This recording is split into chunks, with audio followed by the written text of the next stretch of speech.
BBC bosses apologise after a day of disruption for sports programming. Good morning, it's 6 o'clock on Sunday the 12th of March. This is Breakfast on GB News with Stephen and Ellie. So these are your top stories today. And the BBC's Director General has apologised after a day of disruption across its programming after the Match of the Day presenter Gary Lineker was sidelined over tweets criticising the government, sparking widespread walkouts from his fellow BBC pundits. Health bosses say accident and emergency departments will only have half of their usual staff during walkouts this week. The Health Secretary is urging junior doctors to consider their consciences as they prepare for a three-day strike from Monday. And coming up, we're going to be looking ahead to tonight's Oscars. Everything, Everywhere, All at Once has had 11 nominations. Brendan Fraser hopes to win his first ever Oscar for his role in The Whale. Oh, I like him. That would be nice. Would be nice for him, Yeah, actually. good. Well, as ever, we'd love you to get in touch with us this morning. You can email us gbviews@gbnews.uk or you can tweet us at GBNews.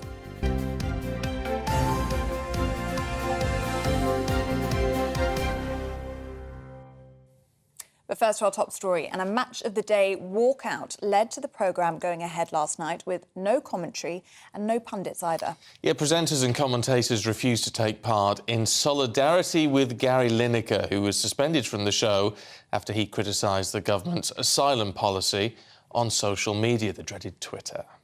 Well, the BBC's chief director has apologised to licence fee payers over last night's show, while the Prime Minister said it was a matter for the BBC and not for the government. Well, let's talk to former BBC executive and presenter Roger Bolton, who can tell us what he makes of it all. It's really good to talk to you this morning, Roger. I mean, has the BBC landed itself in a mess, or is this a star, or a number of stars, whose egos need bringing down to ground a little bit? Well, just about all of these things, it's certainly in a mess. But I think that fundamentally at the heart of it is a lack of understanding of what impartiality is and a lack of agreement of what it is, and a question of whether, if you have to pay the licence fee, which everybody has to do, you're entitled to be able to say to people, the BBC is not a vehicle for you expressing your personal views. You just tell us what the facts are and we'll keep our views to ourselves. It's this argument about what is impartiality and who must be impartial that is a wider question. Of course, the other thing that's happening here is the political parties, particularly the governing parties, see this as a wonderful opportunity in the culture wars to create trouble and divert attention from the fundamental issue here, which is illegal immigration, which is extraordinarily difficult to deal with.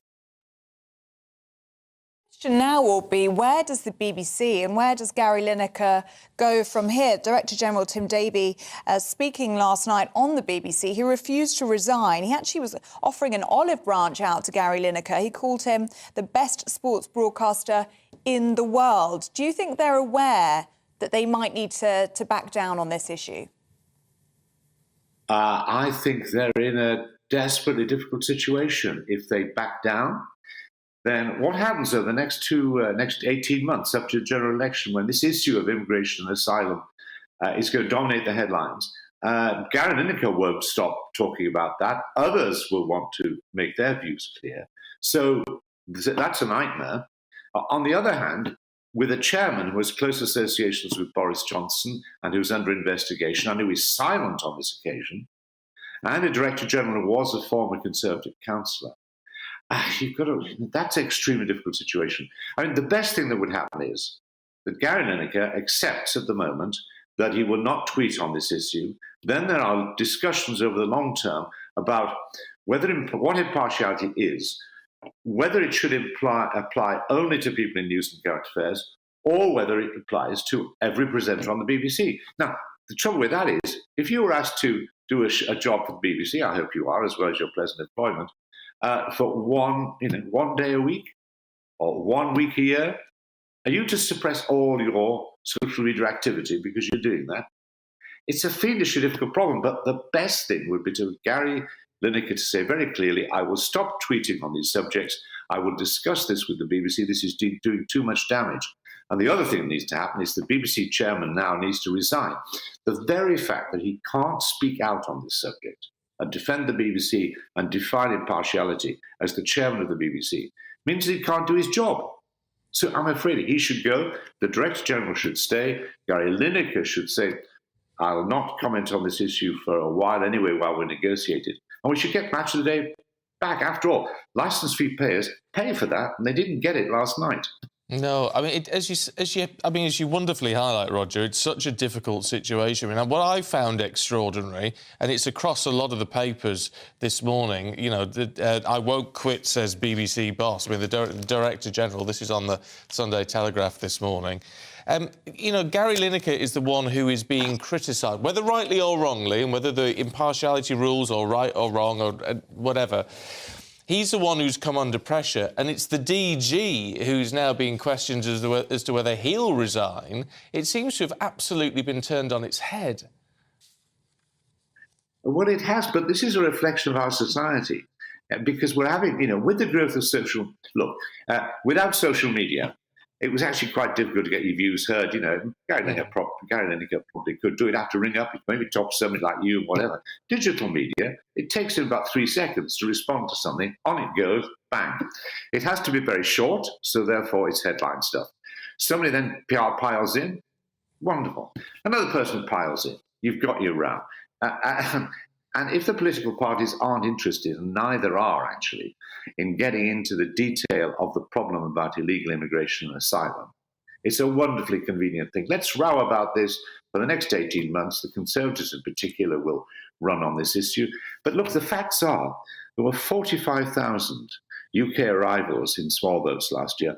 There were 74,000 total UK asylum applications. But in France, there were 180,000.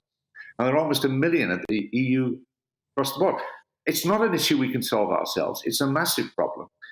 And the danger is also that we see all of these people as them, other, not as individuals. You know, and once you regard people as the other, you don't have to treat them as human beings. But equally, how do we stop this flow coming in, which is creating massive problems? What we actually need is a national consensus, people to work together and to work with Europe and elsewhere on trying to resolve this situation. Instead, why don't we just play with the social media? Why don't we just attack each other? Why don't, you know, personalities saying it's my right and somebody say it's my right? And off we go. Do we think we're serving the public? Well, by doing this in this way, we're not. Well, no. You know, nobody can be impartial. You have the right. You're an organisation have the perfect right to put opinionated programming on because that's what you're there for, and it's healthy for democracy. But combined with you, what there needs to be is an organisation where you can say, right, they are entirely impartial.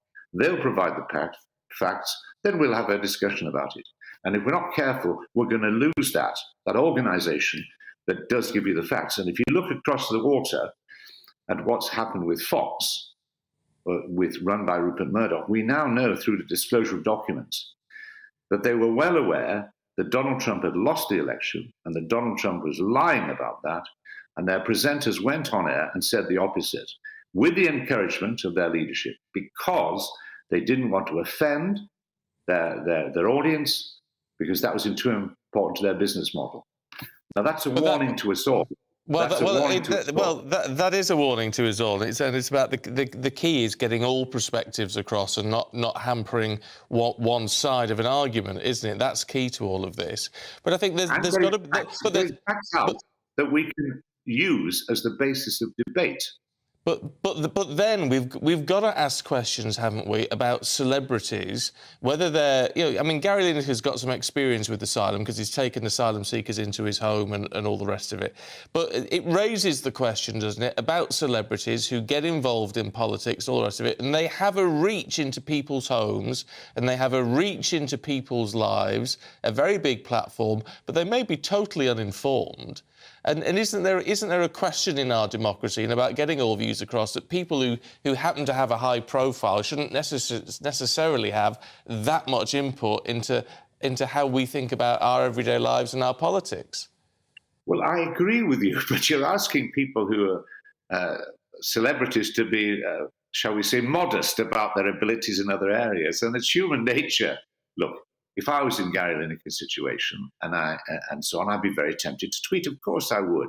You know, it's an egotistical thing, but it's also he feels passionately about things. But it's true, celebrities and people who can kick a football particularly accurately and well do think they therefore should be able to comment about the international politics and the relationships with the former Soviet Union and so on. Of course, we're all a bit arrogant in our views, but we've never before had a ways of expressing our views so easily and quickly, and I would say thoughtlessly. And that's the problem. But that's a fact. You can't alter it. So the question is, do we want somewhere in our society an organization we can trust to just give us the facts and the analysis, while enabling people in a democracy, and free speech should be a central thing we defend, to express their views? The danger now is you've got cowed BBC, which is also getting poorer and poorer. You've got headlines, on Gary Lineker. Who is discussing the extraordinarily difficult decisions about how we deal with asylum seekers? Because whatever any government tells you, you can't stop the boats entirely. And if we look forward to climate change and the impact of climate change, populations will keep moving. And they moved in the 1600s when the religious situation in this area in this country was intolerable, and they went to the United States. In the end of the 19th century, there were waves of people coming from Eastern Europe for persecution. This has always gone on. It will go on again. But we have to have a proper debate about how we're going to control this, how we're going to manage it. And we haven't got that because we're talking about Gary Lineker, who is a great footballer, a wonderful presenter, but really, is he more important than this issue? Well, the answer to that is very clearly no. Roger, it's very good to talk to you this morning. Thanks very much indeed. Appreciate it. Thank you very much. Well, I mean, look, it's an interesting perspective, isn't it? I mean, Roger's comments on the BBC, the chairman needs to go, he says, not because of this, but because he can't comment about it because he's embroiled in this other row over Boris Johnson at the moment. That's a valid point. But he does raise a point, whether you agree with him or not, the idea that we are embroiled in a row over Gary Lineker rather than talking about the issue itself. At the heart of it all. I think is actually a very valid point to make. Whichever side of the argument you fall on, actually. Your views would be very welcome on that. gbviews@gbnews.uk. Now let's bring you up to date with what else is going on today. And a 29-year-old man has been arrested on suspicion of terrorism offences after a woman was stabbed outside a leisure centre in Cheltenham. The woman sustained severe injuries but remains in a stable condition in hospital. The man is currently being questioned by counter-terrorism. Rishi Sunak flying to the States today to discuss the AUKUS defence deal. That's between the UK, the US and Australia. It's hoped that after a summit with President Biden, the Australian Premier will announce the purchase of British nuclear-powered submarines. Whilst in the States, the PM is expected to reveal a defence and foreign policy update in the wake of Russia's invasion of Ukraine. The King has been given a horse by the Royal Canadian Mounted Police. Noble, a 7-year-old black mare, is settling into life at the Royal Mews in Windsor, the palace said in a statement. The move follows a long tradition of the Mounties gifting horses to the royal family. And what a beautiful horse it is.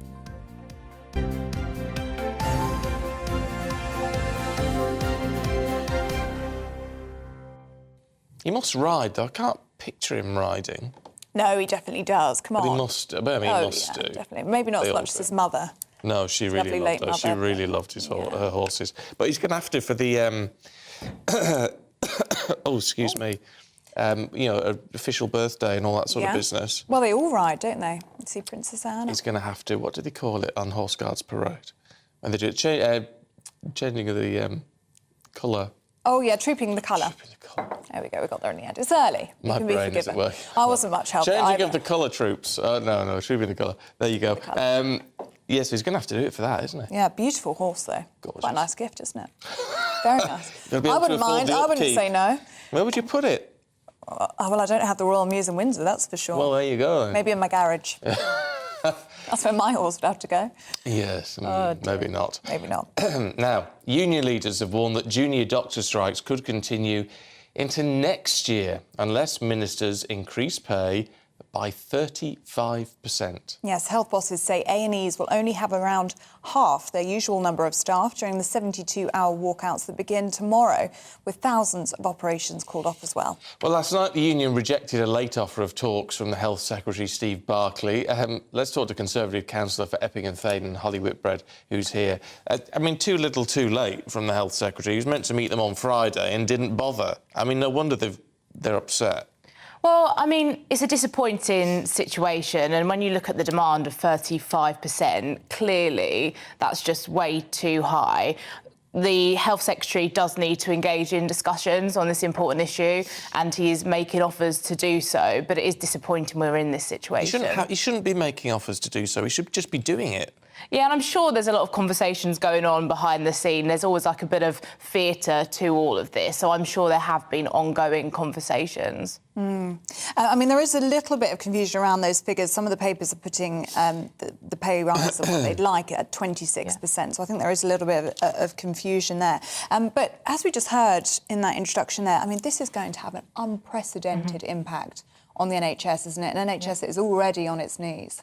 Yeah, and I think it should be said that actually the junior doctors don't sit within that independent pay review process as well. So that's an important point to make. But it is going to have a profound effect on the NHS, and it's unfortunate that we keep seeing all of these strikes and walkouts, and there is a bit of a moral question.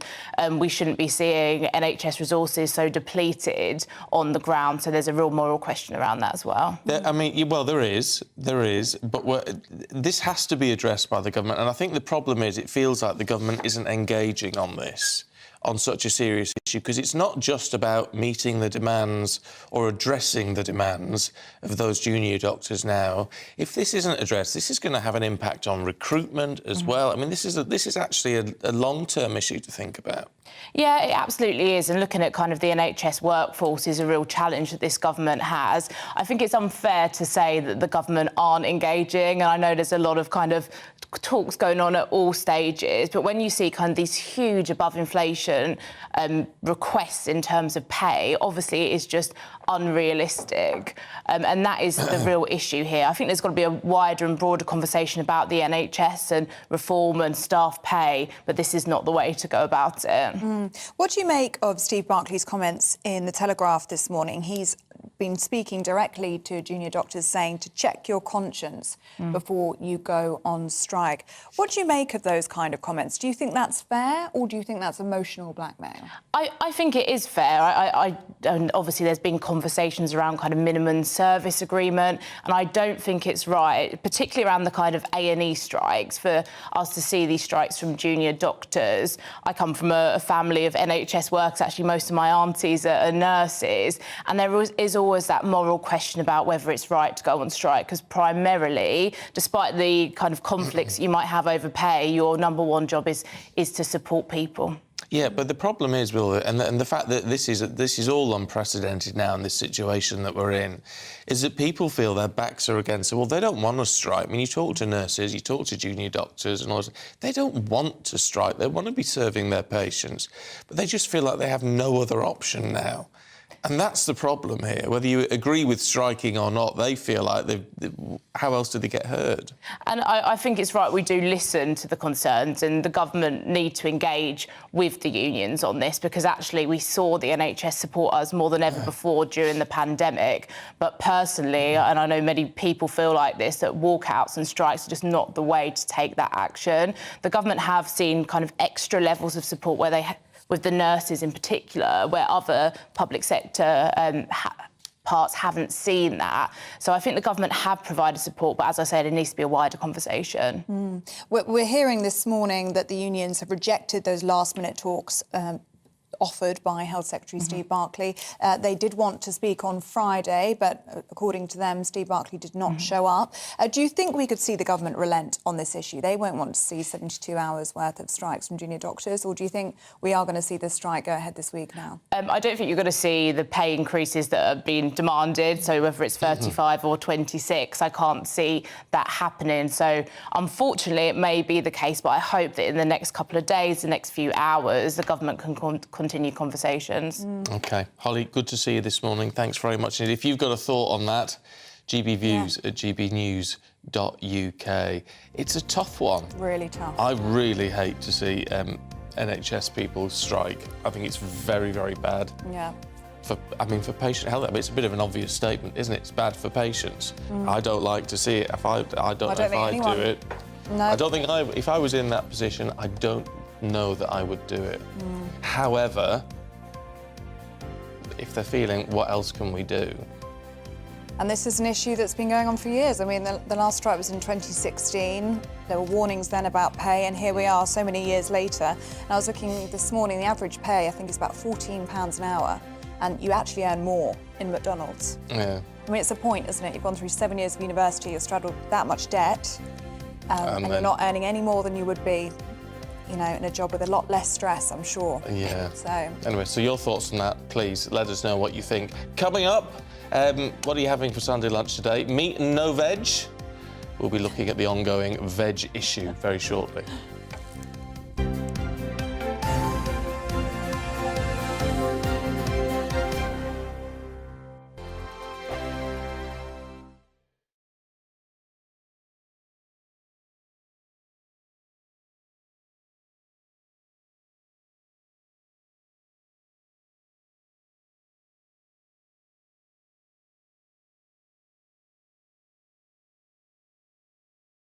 Monday to Thursday nights on GB News. At 6, it's Dubes & Co. 7 o'clock, Farage. At 8, join Jacob Rees-Mogg. And at 9, Dan Wootton Tonight, followed by Headliners. On TV, radio and online. This is GB News. It's all about family, being in people's living rooms, all the interaction and getting to know who our viewers and listeners are. When I was young, my dad used to say, Nana, stop arguing. I wanted an outlet that would enable me to give my opinion.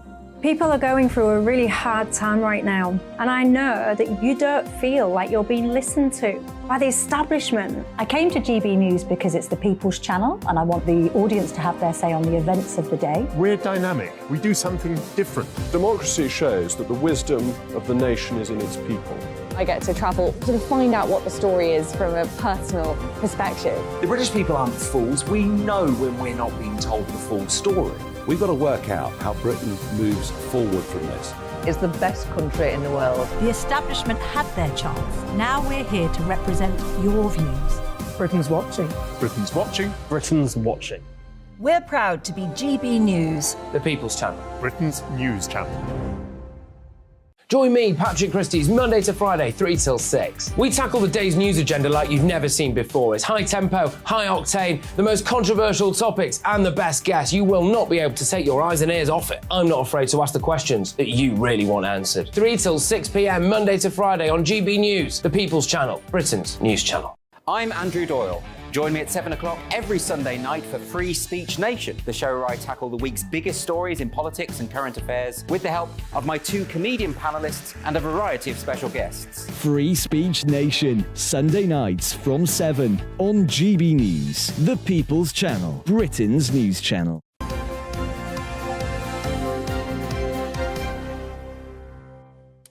welcome back. You are watching and listening to Breakfast with Stephen and Ellie. Still to come on the programme today, we're talking about tonight's Oscars. Everything, Everywhere, All at Once. It's been nominated. I haven't seen it. No, neither have I. Anyway, it's got 11 gongs that it's up for, but it could still be anyone's game, of course. We'll tell you more at 6:45.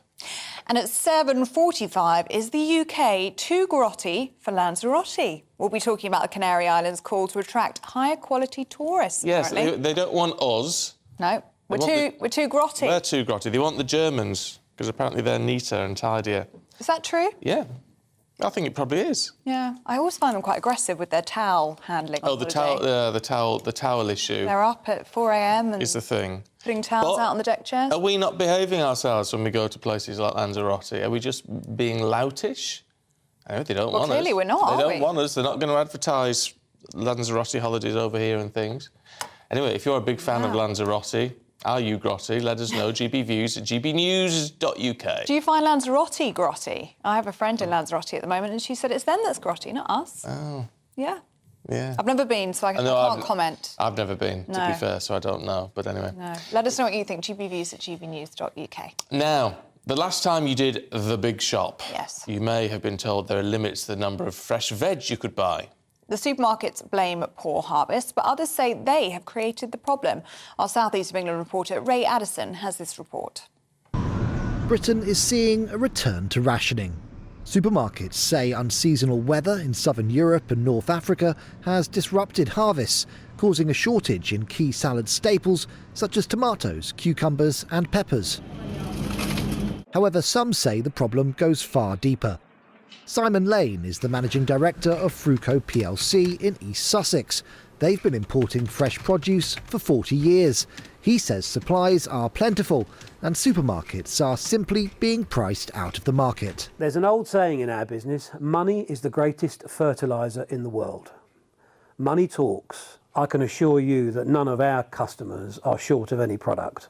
You will find whatever you want at any wholesale market. You just might not find it at the same level of price. It's a fact. You cannot put a £250,000 tractor into a field to put carrots into the ground to get a £250,000 lifter to get them out of the ground, to deliver it to a supermarket to be sold at 19 pence a kilo.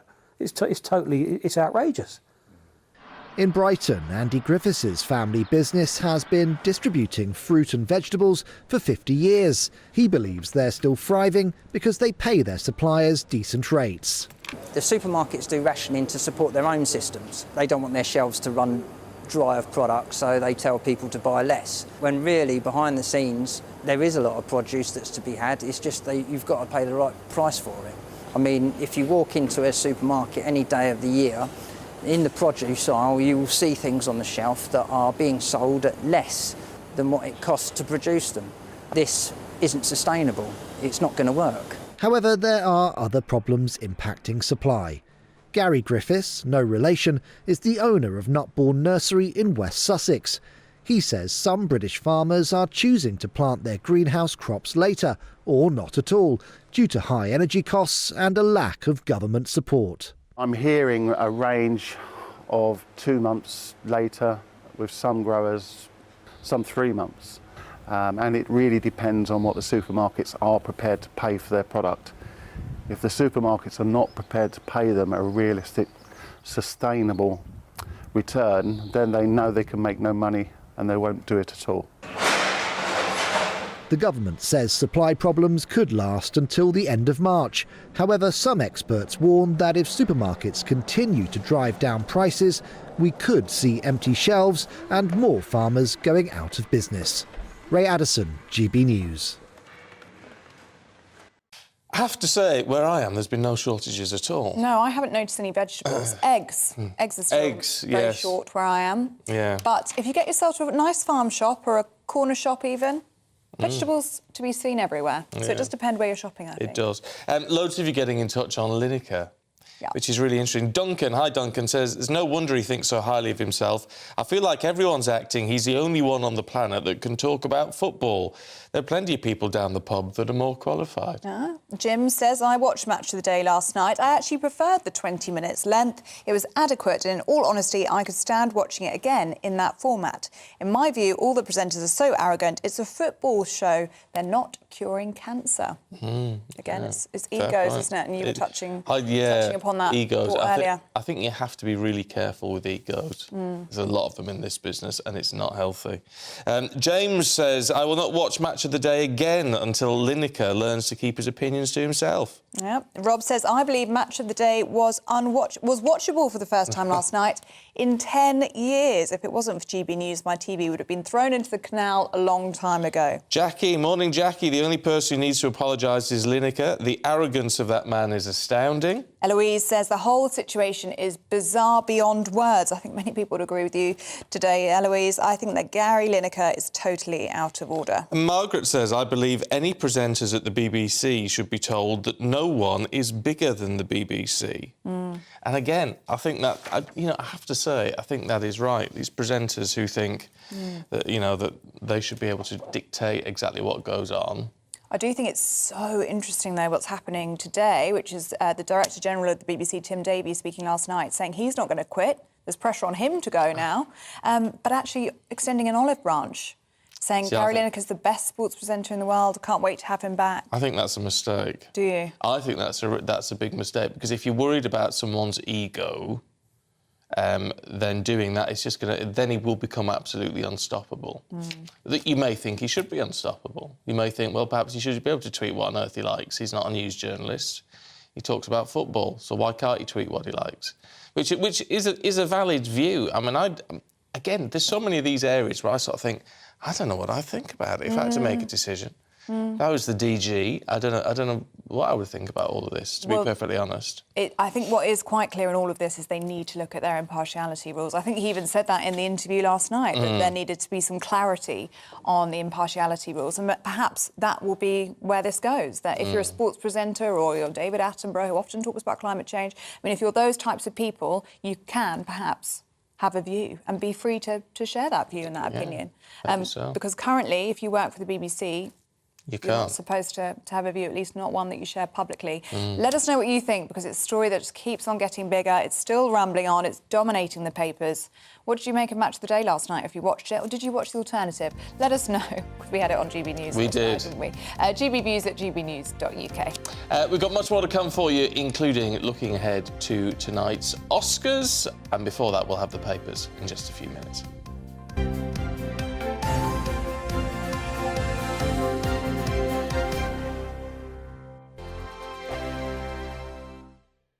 I joined GB News because I was sick and tired of not hearing my views being represented, not just mine, but so many people that I knew and spoke to. I just couldn't get my voice out there. I couldn't say anything. I couldn't do anything. Whatever the narrative was, I kind of had to follow it. GB News is there to provide a voice for those who have been ignored by the establishment media. We think different things, we've got a different style. GB News is here to be optimistic and positive about the future. It's real kind of dynamic and flowing, with the audience very much at the heart of it, like a big family. Here at GB News, we talk about the things that matter to you. Hearing the voices from right across our towns and cities, especially our towns. All sides of the argument represented with a heavy dose of opinion. We're on a mission here to make a difference. And the GB News family really is here for you, and whatever time of day you can watch or listen. Britain's watching. Britain's watching. We're proud to be GB News, The People's Channel. Britain's news channel. Hello, I'm Michelle Dewberry, and you can join me every weekday 6 till 7 on Jubes and Kerr. You're an inspiration to us all. Clip that bit up. Well, you are. That's my ringtone. My political ambitions those days are gone, I can tell you. She's only teasing. Go on. He's probably going to want to lay down now. I'll give him 2 minutes to have one. Let's respectfully disagree. That's what we like on Jubes and Kerr. Come and join us. GB News, The People's Channel. Michelle Dewberry, weekday evenings at 6 o'clock. Westminster is going around in ever-decreasing circles, followed by the media. Britain is broken. How on earth did we get into this mess? But more importantly, how do we get out of it? Join me at 7 p.m, Mondays to Thursdays on Farage, here on GB News. We will have open, rational debate. We've got to work out how Britain moves forward from this. Join us here on GB News, the People's Channel. Britain is watching.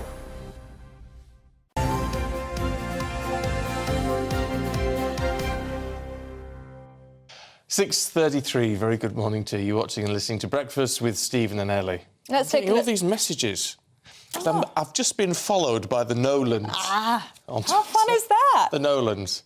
What was that big hit before your time? Yeah, I can't help you with that one, darling. But that's fun, though. It's fun. Morning, Nolan sisters. If you're watching, he's a big fan. How exciting. Can't think of his songs right now, but he is.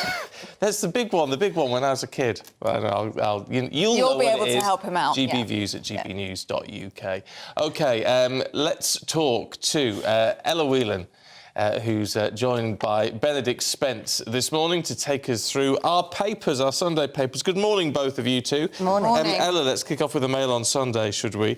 With the Prime Minister getting embroiled, sort of, in the Lineker row. Sort of is the important word there, isn't it? But, I mean, you know, it's interesting that I think, like a lot of things today, something small happens. I mean, obviously, the suspension of Gary Lineker isn't necessarily small, but one event happens and it starts to snowball and then it becomes about something much, much bigger. So this really isn't actually about Gary Lineker tweeting any longer. It's about sort of impartiality in the BBC more broadly, whether or not there's a problem with Tim Davies, whether or not there's a problem with now, as the Mail reports, Rishi Sunak. at least commenting. You know, he could have said, "This isn't my business. Nothing to see here. This is the BBC's business." He did say, you know, actually, this is an issue for the BBC. I'm not going to comment on it. However, please let me defend my policy on asylum and blah blah blah. So, effectively, it was him wading in, and I think a lot of people will see that as a problem. There has been, you know, in relation to sort of legislation that's been brought in or at least brought up in Parliament in the last few years in terms of intervening into what kind of stuff newspapers can print, what kind of stuff can happen online, what stuff can be broadcast. Nadine Dorries, when she was in her position under Boris Johnson as Culture Secretary, constantly kind of pushing for Ofcom to get more involved in what people could say online, what people could say on air. And I think all of that feeds a kind of cynicism amongst a certain section of people who think that there is a bit of a stink going on at the BBC. But the interesting thing about the BBC impartiality row is you can find as many people who think that it's left-wing loony land as you can people who think it's right-wing. All right-wing, you know, Nazi reheated kind of thing. Well, yeah, I mean, it's like the, you know, comments about, obviously, the chairman and his relationship with Boris Johnson. Tim Davie used to be a Conservative councillor, so they're all sort of say, well, it's all protecting the right-wing, they don't want to upset the government. Well, except, as you say, everyone else says, oh, the coverage is really lefty. And you know, I think probably there was, I'll stick my neck out, even though I'm a big fan of the BBC, and say that probably around issues like Brexit, there was a problem with impartiality and there was a problem with reporting. There are, you know, something like there are rules that the BBC has that it's, you know, whether or not Gary Lineker has kind of in the round broken them is a sort of technical question. But I think a more interesting question is whether or not, you know, this brings up the issue of free speech and it brings up the issue of being, you know, whether or not people should be cancelled, because I suppose he would be sort of cancelled if this happened.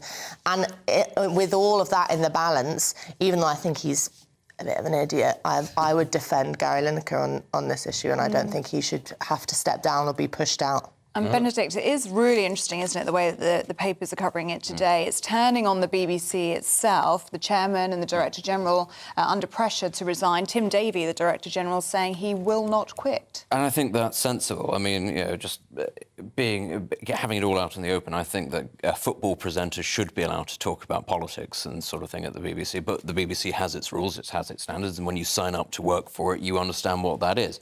I think if the BBC starts to cave, they cave to people who are, you know, effectively striking in solidarity. I think if senior figures walk over this, then it creates more trouble with the government later on down the line, I suspect, is actually what will happen. So why is the BBC, according to the Sunday People, begging Gary to come back? I think, well, there is an understanding that this has all created, you know, a very large storm, which is across almost literally every single front page, and it's not good publicity for the BBC. So you can understand why they want to sort of nip it in the bud. I'm sure they want to keep a hold of Gary Lineker. You know, personally, I am not of the opinion that he is irreplaceable, but obviously he is a figurehead, he is sort of totemic. You can understand why they want to, you know, ease this out of the way. They want to get everything back to business as usual. So I can understand why a large organisation doesn't want to be sort of brusque and obtuse, and it does want to be seen as conciliatory, because it is not broadly seen as partisan or, you know, particularly aggressive. It is part of the national furniture, the fabric. It's supposed to be seen as quite a nice organisation. So that, I suspect, is probably why there is a keenness to get people back on side, get them all back to work, and everybody gets back to having a nice working relationship. But we do need to remember, this is not just the media, this is football. These are two very, shall we say, hyper-incentivized industries that reward people who are very ambitious.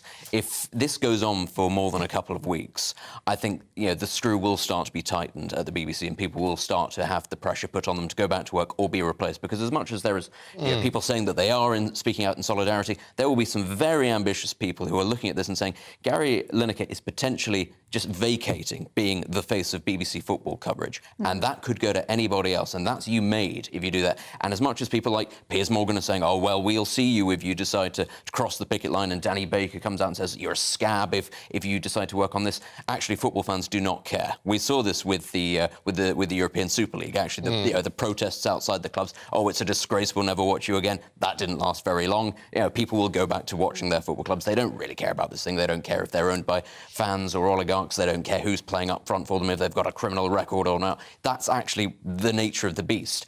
And this time next season, this will all be forgotten about. So I think there is a very short shelf life that people like Gary Lineker can actually put pressure on the BBC before somebody goes, all right, it's time to move on. We've had a great run. If he doesn't want to do this anymore, fine, we will find someone else who can do this job. Yeah. I think he makes eye-watering amounts of money at the BBC at the moment. And 2 million, isn't it? Over 2 I mean, he could triple it. He could, if he went to a different station. So, do you think he'll go? Well, the interesting thing is there must be something going on at the BBC, or else it's a kind of wider test of what's happening in politics, that so many people are leaving. You have Andrew Neil, late of this parish, Emily Maitlis. You have a large kind of stream of presenters who are seeming to want to give up the constraints of the sort of impartiality rules of the BBC to go to channels where they can say what they think. Andrew Marr, for example, you know. So there seems to be a bit of a trend in that. I suppose he has to judge whether or not he wants to leave the Match of the Day title, which is so important to him, he's done since the 90s, to tweet. I mean, also the thing to say tweet, is that, to tweet, you know, and he's been pushing the line a lot. I mean, Gary Lineker is an annoying man on social media. Maybe if this chastens him a little bit, I do have a little bit of sympathy in that, you know, during the World Cup, it was pushed, you know, there was talk about the political situation in Qatar, which a lot of people were very in favour of. And I think, you know, given that football is a partisan sort of sport where people are expected to be partisan, and you know, half of the point of punditry is to say things that are inflammatory and controversial. And it's the only thing in the world, really, where you can have two sets of people watching the exact same event and saying that's a goal, that's not a goal, that's a foul, that's not a foul, and fully believe it. How can you then have people who have been part of that industry their whole lives then say to them, but you have to be completely neutral on absolutely everything else? I just don't think it works. And where is the line as well, which is where this conversation is going, isn't it? I mean, many people pointing to the start of the Qatar coverage, and there is a monologue from Gary Lineker on air expressing his concerns about the tournament being held there, but then when he tweets about... But that's not about... impartiality tends to be about the political situation in this country. At home, yes. Doesn't it? That's the thing. And I think we all know that everybody has, if they're interested in politics and following politics, everyone will have their private biases. The question is, can you, in your job, put that to one side and allow people to breathe and have the space to present both sides? And so if he was interviewing Rishi Sunak on the weekend political shows, you might think, OK, this is completely inappropriate. But they're talking to Roy Keane and Ian Wright. They're probably not going to focus too much on the small boats issue, and so and neither of them have the power to enact policy in Parliament. So it's probably not such a big deal. Yeah. OK, let us know what you think. gbviews@gbnews.uk. The tweets so far are against Gary, or the emails so far. If you support what Gary's doing, let us know. Let's look at much more important matters in the Observer, Ella. Beg your pardon, somewhere Ellie came. No, it's Ella and Ellie. Ella and Ellie. It's the danger of the job. Yeah. I'm going to call you Elizabeth. That's your actual name, isn't it? My full title. The skinny jab. This is really quite remarkable. I've seen this everywhere. So, people will remember that this... I've ordered some. Well, I was listening to it on the radio and I thought, God, if it would mean that I didn't have to get up and go running, things like that, I'd do it. And, there was this sort of a big push across different channels of, professors and experts and people working in the medical field talking about this skinny jab. And it turns out, as the Observer has revealed, that the drug company behind it, Novo Nordisk, actually paid out £21.7 million to institutes that were related to obesity, to charities, to individuals who were linked to organisations to effectively promote the drug. And they went on, there was a professor who went on to the Today programme who was a former advisor to the drug company. He's linked to an organisation that was paid £3.6 million by the firm. The firm has to be said, I have to say, they say there's absolutely nothing wrong. There's not necessarily any rules being broken by this. No. But the important thing was that nobody knew. The listeners didn't know. I certainly didn't know. And I think probably if you had heard that this was more akin to a press release rather than a scientific invention, like the kind of... To me, it sounded like, we've got a cure for arthritis or something like that. It was in line with that, rather than... paid promotion. A paid promotion. I think it makes a difference, particularly because it's something in the realm of weight loss where we are so used to having different sort of quick fix solutions being pushed at us. But that being said, I also don't think, the world of science, and particularly the world of scientific innovation, does need to have funding. It does need to have this, money has to swill around in order to make things happen. So I wouldn't dismiss it outright, but it is just interesting that The Observer has revealed the kind of behind-the-scenes world of a lot of these sorts of health announcements. Because this drug's been around for a very long time. It's a diabetic drug. It's a type... I remember, because I used to do bits of work for Novo Nordisk, because they make insulin and things, and they were telling me about this 15 years ago, saying they discovered it's a drug for type 2 diabetes, and they discovered it suppresses appetite. Yep. They're saying, well, how do we... You've got to get it recommissioned and reapproved if you're going to then market it as something... It's like Viagra was for something else. Yeah. So it's... So they've been working on this for a very long time. But as you say, if people are giving interviews and things on it... think you need to disclose or disclose. Yeah, because I think... I suspect this is a lot more common than people realise, and precisely because, this industry, it exists to make money. I know that in this country, because we think of the NHS as sort of being a taxpayer-funded free at the point of view thing, that people sort of view it as a charity and that everybody doing research is doing it for the common good of man. Actually, they're not. That's not how these industries do work. Oh, no, And I think especially actually post-pandemic, you will see a lot more of this sort of thing happening, because I think that there is a lot of distrust in certain parts of the medical community and the research community, simply by dint of the speed at which certain vaccines were rolled out, as much as anything else. And people, we do see this quite often, actually, people questioning the processes by which what were actually life-saving vaccines were just sort of forced through, and waivers were signed, by governments because there was just a desperation to get things done. I think, that had a lot of benefit, but it did also create a lot of distrust in the medical community. So you will see more of this sort of thing as an effort to sort of improve the image of different companies and of different products that they sell. Oh, well. Another side of the story is in America, where Ozempic and Wegovy and whatever name it's being branded under over there, there's now a shortage for diabetics, people who need it to treat diabetes, to treat type 2 diabetes, because there is such a demand for it as a weight loss drug. So I really hope that we don't see those sorts of shortages over here, which is the whole other side of that story. They'll have to up production, won't they, significantly. Yeah. But there you go. I said at the time, 15 years ago, I'd like some of that. I still want some of that. Have you ever Oh, been on it? No. Wow. Because they won't want to use it off script, as they call it. You'd have to do it properly. Yeah, of course, yeah. Let's just very quickly have a look at Spooks for Hire in the Sunday Times. Benedict? Well, this is, in some ways, quite an upbeat story, because it means that there are, former British servicemen getting jobs into an area that was previously reserved for Russians and Israelis, as far as I'm aware. They were the predominant market pool from where the rich and famous used to hire their investigators and security. But this is what this is. It's about very wealthy people, very powerful people in organisations hiring spooks, former intelligence officers, that sort of thing, to spy on other people, to gather intelligence, the clues in the name. And I think this is... It's one of those things where I think a lot of people probably do suspect that it goes on, which is that people with that kind of money and who have reasons to sort of delve into the private lives of competitors and other people, or people that they perceive as threats themselves, would do that.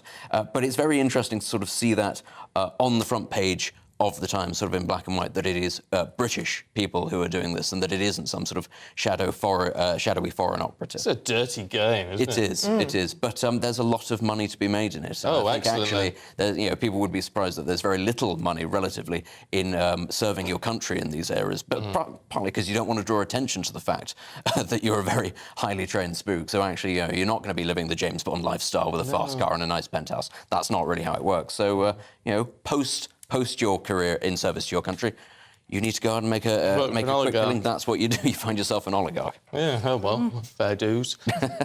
Make a few million quid. I'm sure it's all perfectly above board, yes. Benedict, Ella, thank you both very much indeed. We'll catch you a little bit later on. At 6:49, let's bring you up to date with some of the other headlines this morning. And the outgoing Deputy First Minister John Swinney has backed Humza Yousaf to be Scotland's next First Minister. Mr Swinney says the current Scottish Health Secretary was the candidate who could strengthen the SNP as a force for progressive change. He becomes the most senior politician to publicly endorse a candidate. The Chancellor is set to crack down on prepayment meters when he announces his spring budget this week. From July, pay-as-you-go customers will no longer be charged more to get their energy. The Treasury says the change will save more than 4 million households £45 a year. After the Arctic temperatures here in recent days, the weather is expected to briefly grow more mild. However, the Met Office is warning of stronger winds. Today will start dry, but forecasts indicate rain will spread across most parts of the UK.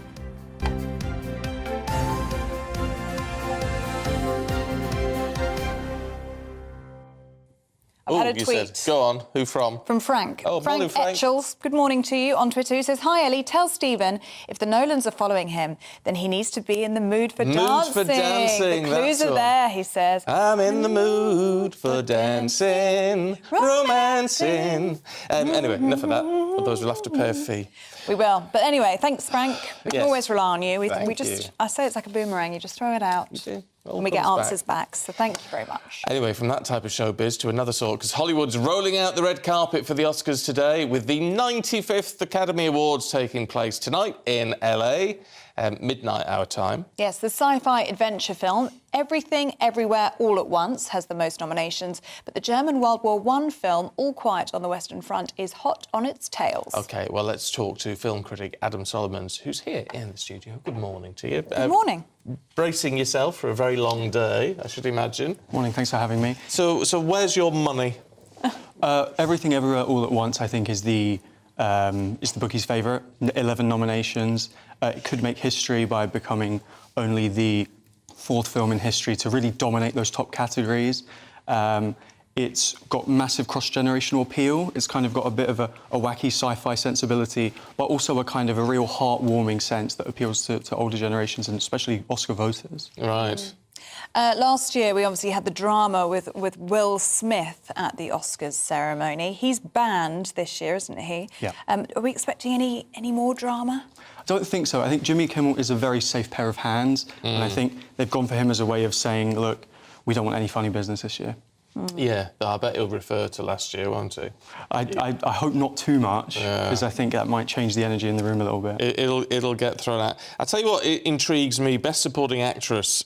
You think Angela Bassett for this one, for Black Panther Wakanda Forever.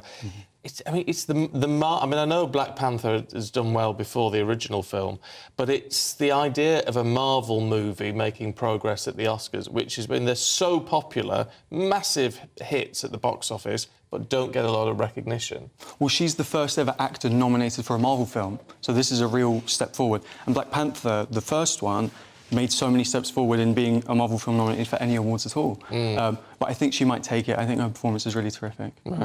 Let's have a look at Best Actor category, shall we? Because Brendan Fraser is up for this in his role of the whale. Is that something you'd like to see happen? I think it's going to happen, whether I like it or not. I'm OK with it. It's 5... Oh, that's not much of an endorsement. Well, it's 5 first-time nominees. I think Paul Mescal was much better, personally. Was he nominated? Yeah. Oh, great. And what was he in? And for a better film, After Sun, which I think is one of the best films of last year. Great to see it get some Oscar recognition. I think Tom Cruise in Top Gun could have got a nomination, but didn't get one. Do you think, for that? I think so. It got a Best Picture nomination. Did it really? Yeah. Yeah, it was really celebrated. But see, I find that extraordinary, because although I loved the movie, I thought it was a great film, and the way it linked back to the original, it was fantastic. But I didn't see anything in it that you'd think, oh, that's worthy of an award. I think Tom Cruise is often rewarded for sort of being an advocate of cinema. The cinematic experience, not the streaming services per se, but the theatrical experience. And I think Oscar voters sort of have a soft spot for him. And I think that's why he gained the nomination. Best Actress, Cate Blanchett, you've gone for. Why? I think hers is the best performance, and I'm hoping that they'll see that through. Tar won't get many other awards, even though I think it deserves plenty. So the Oscars, they like to give lots of different movies an award or two. They don't tend to go for these big sweeps, although tonight it could easily happen. See, I was going to, and I've forgotten her name now, but from Everything Everywhere All at Once. Michelle Yeoh. Michelle Yeoh, that's her. Because, I mean, she's actually really I mean, she's been around for a long time. She's been in loads of stuff. She's a great actress. Yeah. But she's really sort of hit the big time with this. And I thought perhaps this could have been her night with that. Well, it's the more conventional choice to give it to her. I mean, she plays literally hundreds of different versions of this same person. And her performance is very grounded, but she also gets moments of real kind of extreme emotion. Cate Blanchett sort of carries the film. But I think Michelle Yeoh is the more standard choice. Whether she'll win, we'll see. Yeah. Oscar viewership last year downward slid really down to 9.85 million viewers. It's not a lot really if you think of it being a kind of a world event. Was that a worldwide figure? No, it must be. Is that a US figure? Probably US. Might be in the US. Yeah. There will be pressure, won't there, on upping those figures this year? Definitely. And I think the Oscars, they've tussled with this. I think, for what it's worth, all award ceremonies have seen viewing figures slashed. The Grammys, the Emmys, all the Golden Globes.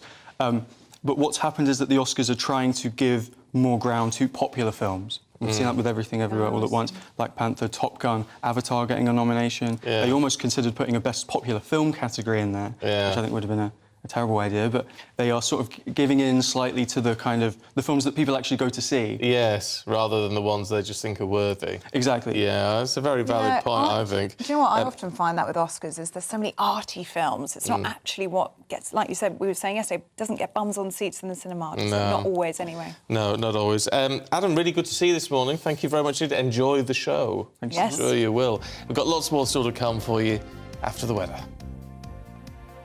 Hello there, I'm Greg Dewhurst and welcome to your latest broadcast from the Met Office. We will see some sunny spells through the day ahead, though we will see further rain moving into western areas later, and it will feel much milder compared to what it has done of late. And the reason for this is the winds have switched back round to a southwesterly direction, importing mild air from the Atlantic, but at the same time, low pressure will be nearby. Then, later Monday and into Tuesday, we see the return of colder air for many of us. So this morning, bright start for many, sunny spells, icy conditions across the far northeast of England into eastern Scotland from last night's weather system. But for many across England and Wales, having a fine day, plenty of sunny spells. Clouding over from the west, though, we will see outbreaks of rain across parts of Scotland down into Northern Ireland, southwest England, where the rain could be heavy at times, but exceptionally mild. 12, 13, 14 degrees as a high. Double figures for many, so any lying snow will melt quite quickly through the afternoon on Sunday. And then we start to turn more unsettled through the evening time. Outbreaks of heavy rain pushing north and eastwards across the UK. This will be accompanied by some strong winds, gales developing around western coasts of Wales and southwest England. Heavy showers following overnight, exceptionally mild across England and Wales, 10 or 11 degrees as minimums. Still the cold air nearby across parts of northern Scotland, 2 or 3 degrees here. So risk of some ice first thing Monday morning across the northern parts of Scotland. Outbreaks of rain further south into northern England, Northern Ireland and into North Wales. Best of any brighter spells into the afternoon across southeast England for a time, but even here there'll be some heavy showers that move through. Then into the afternoon, the cold air filters a little further south, 7, 8 degrees across southern parts of Scotland, still mild. England and Wales, 12 or 13 degrees. That cold air wins out Tuesday and into Wednesday. We'll see an increasing risk of snow showers, particularly in the north, and temperatures back down to below average for the time of year, but just signs by Thursday of them increasing slightly.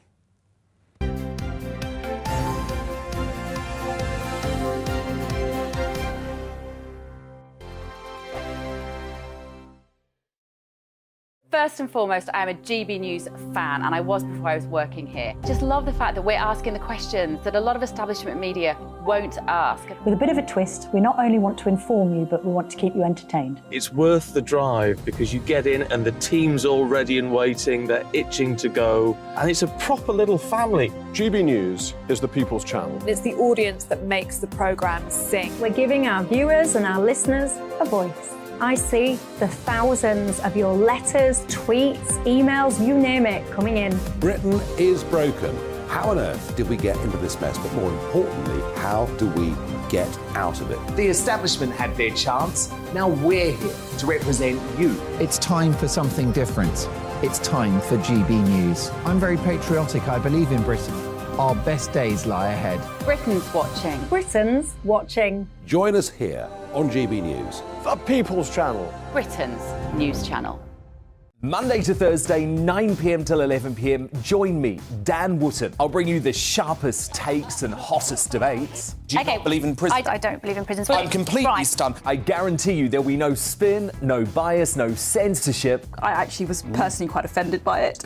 And no reason to go to bed. So I guess they've always been quite woke. That's Dan Wootton tonight on TV, radio and online. Monday to Thursday from 9 p.m. till 11 p.m. on GB News. The People's Channel, Britain's news channel.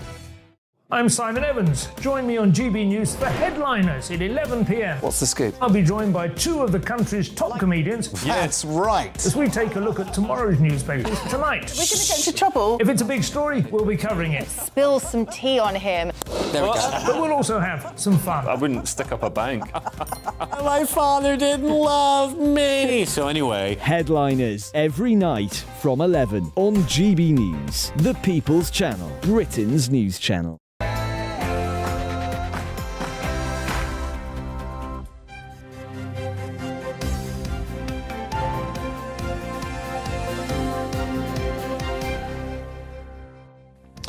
BBC bosses apologise after a day of disruption for sports programming.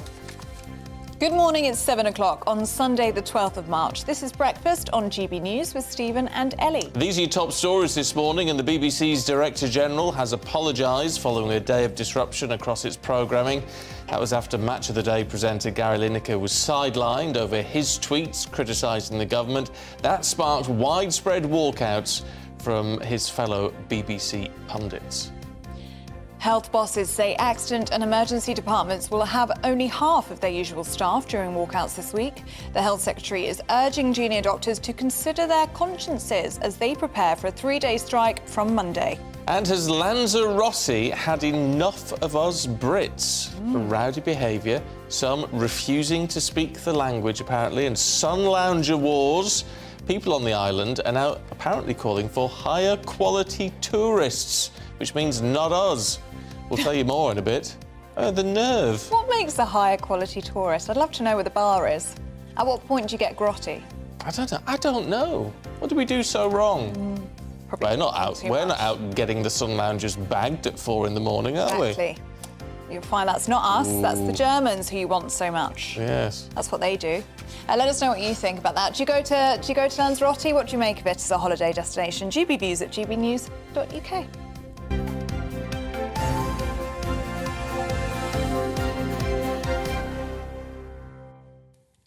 Now to our top story, and a Match of the Day staff walkout led to the programme going ahead last night with no commentary and no pundits either. Yeah, presenters and commentators walked out in support of Gary Lineker, who was suspended from the show after he criticised the government's asylum policy on social media. Well, this morning we're joined by sports journalist and close friend of the Linekers, Harry Harris, who's here to tell us more about what he thinks about this stand in solidarity. Good morning to you, Harry. Great to have you with us.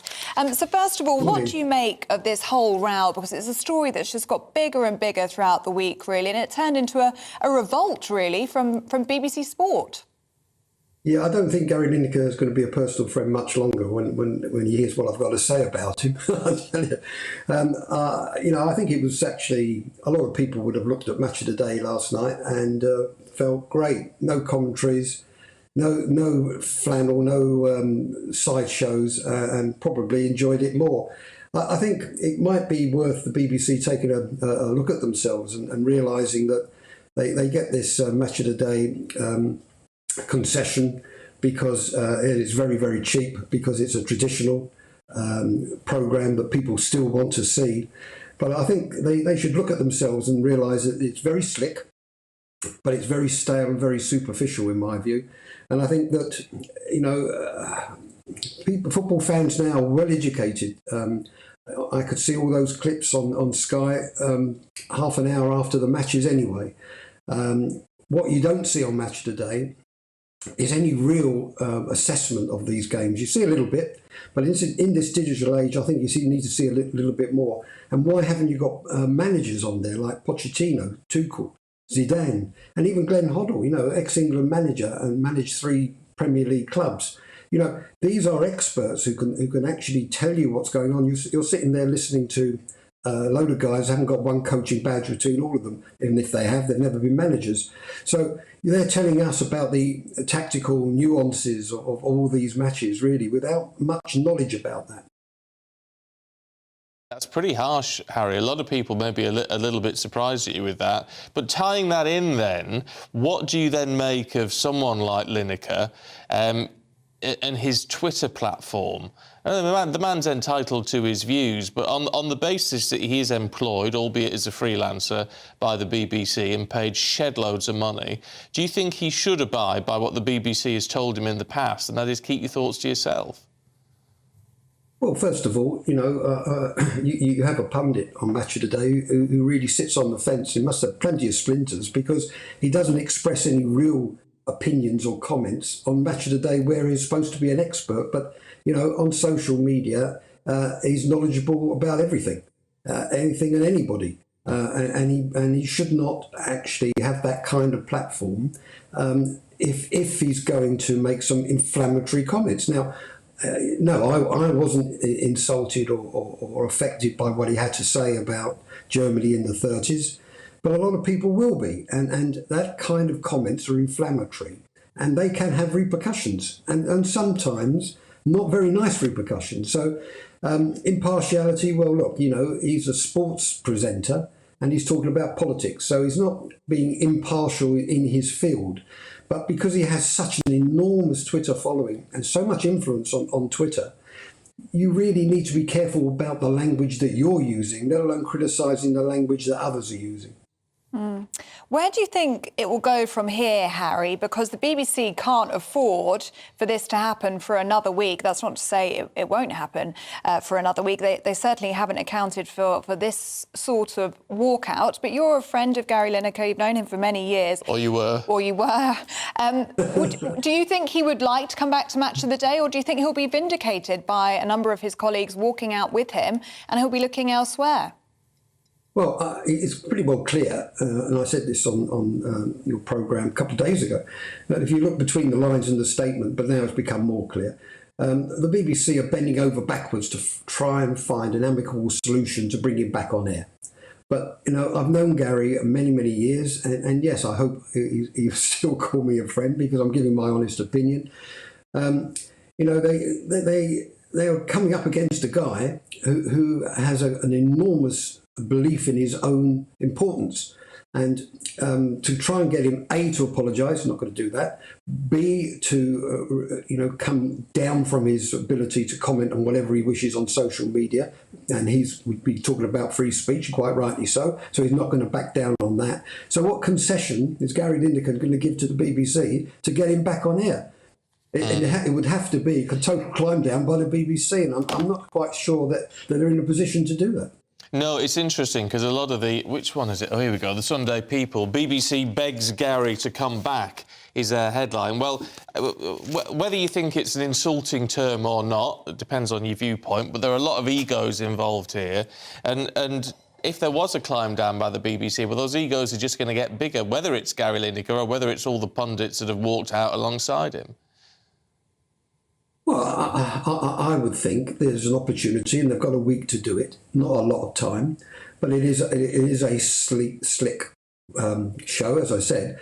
But I think the BBC have got complacent about Match of the Day, and I would like to see them look at this week and bring in some managers, bring in some real proper knowledge. Whether Gary Lineker is presenting the programme, that's really up to Gary Lineker. I mean, he has to make some kind of concession. It wouldn't hurt him to apologise if he's offended anybody. Why can't he do that? So if he did at least that, I could see him back on air. But I said on your programme a couple of days ago, I think he's done his last Match of the Day programme. And there's so many more areas where other big players are coming in to buy rights in the next round of negotiations. There will be plenty of opportunities to earn far more money than he does at the BBC. Is that necessarily a good thing? I mean, look, it's a good thing. From his perspective, yes, of course it's a good thing. Make a load more money and be less limited in what you can say. But in terms of the general argument about whether he's crossing boundaries or not, if you say, well, you've crossed boundaries, therefore he's out of the BBC, but you're going to get 3 times your salary at Sky or ITV, whatever it may be, well, again, he just becomes an unstoppable force then, doesn't he? Well, I don't think those other broadcasters, and there are more coming forward, Discovery and Apple, etc., and Amazon, they're all involved now in buying rights. I don't think they're going to be too worried about what he's got to say about politics on social media. And in fact, they're encouraged by his enormous following. This Twitter following seems to raise your profile and influence. Influence, as we say now, have far more profile and force within our society. Whether that's right, I'm not sure it is, because you can get carried away with yourself, and as Gary Lineker has done here, he's probably just overstepped the boundaries. He needs to accept that he's done that and formulate some kind of apology. If he's offended anyone, he should apologise to all those he's offended.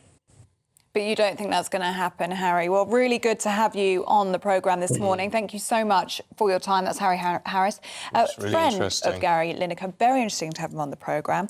Doesn't think Gary Lineker is going to apologise, although he does think he's overstepped. But think he should.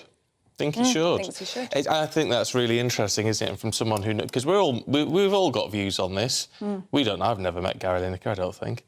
I mean, Harry knows him well. And that's his view. But perhaps, perhaps we do need to look at the BBC and the way they handle this, and is there a need for impartiality amongst those people who have nothing to do with news and current affairs? Because it is about influencing people when it comes to the political situation. Well, should he be able to do that if he's a sports presenter? I think that's the way that this is going to go. I think it's become so much bigger than Gary Lineker. Having said that, it's his face over at the front of all the newspapers this morning. But it is now an impartiality row, and it will be, does the BBC stick to its rules, and therefore perhaps Gary Lineker can't come back, or does it change the rules so that sports people, sports presenters, can comment on politics? Let us know what you think. gbviews@gbnews.uk. It's still continuing, that's for sure. It's going to keep rolling on. It certainly is. At 11 minutes past 7, let's bring you up to date with the other stories. And a 29-year-old has been arrested on suspicion of terrorism offences after a woman was stabbed outside a leisure centre in Cheltenham. He was originally arrested for attempted murder. They've now re-arrested him on terrorism charges. The woman sustained severe injuries but is in a stable condition. He's currently being questioned by counter-terrorism police. Rishi Sunak is flying to the United States today to discuss the AUKUS defence deal between the UK, US and Australia. It's hoped that after the summit with President Biden, the Australian Premier will announce the purchase of British nuclear-powered submarines. While in the US, Mr Sunak is expected to reveal a defence and foreign policy update in the wake of Russia's invasion of Ukraine. The King has been given a horse by the Royal Canadian Mounted Police. This is noble. A 7-year-old black mare settling into life at the Royal Mews in Windsor. The move follows a long tradition of Mounties gifting horses to the royal family, and what a beauty she is.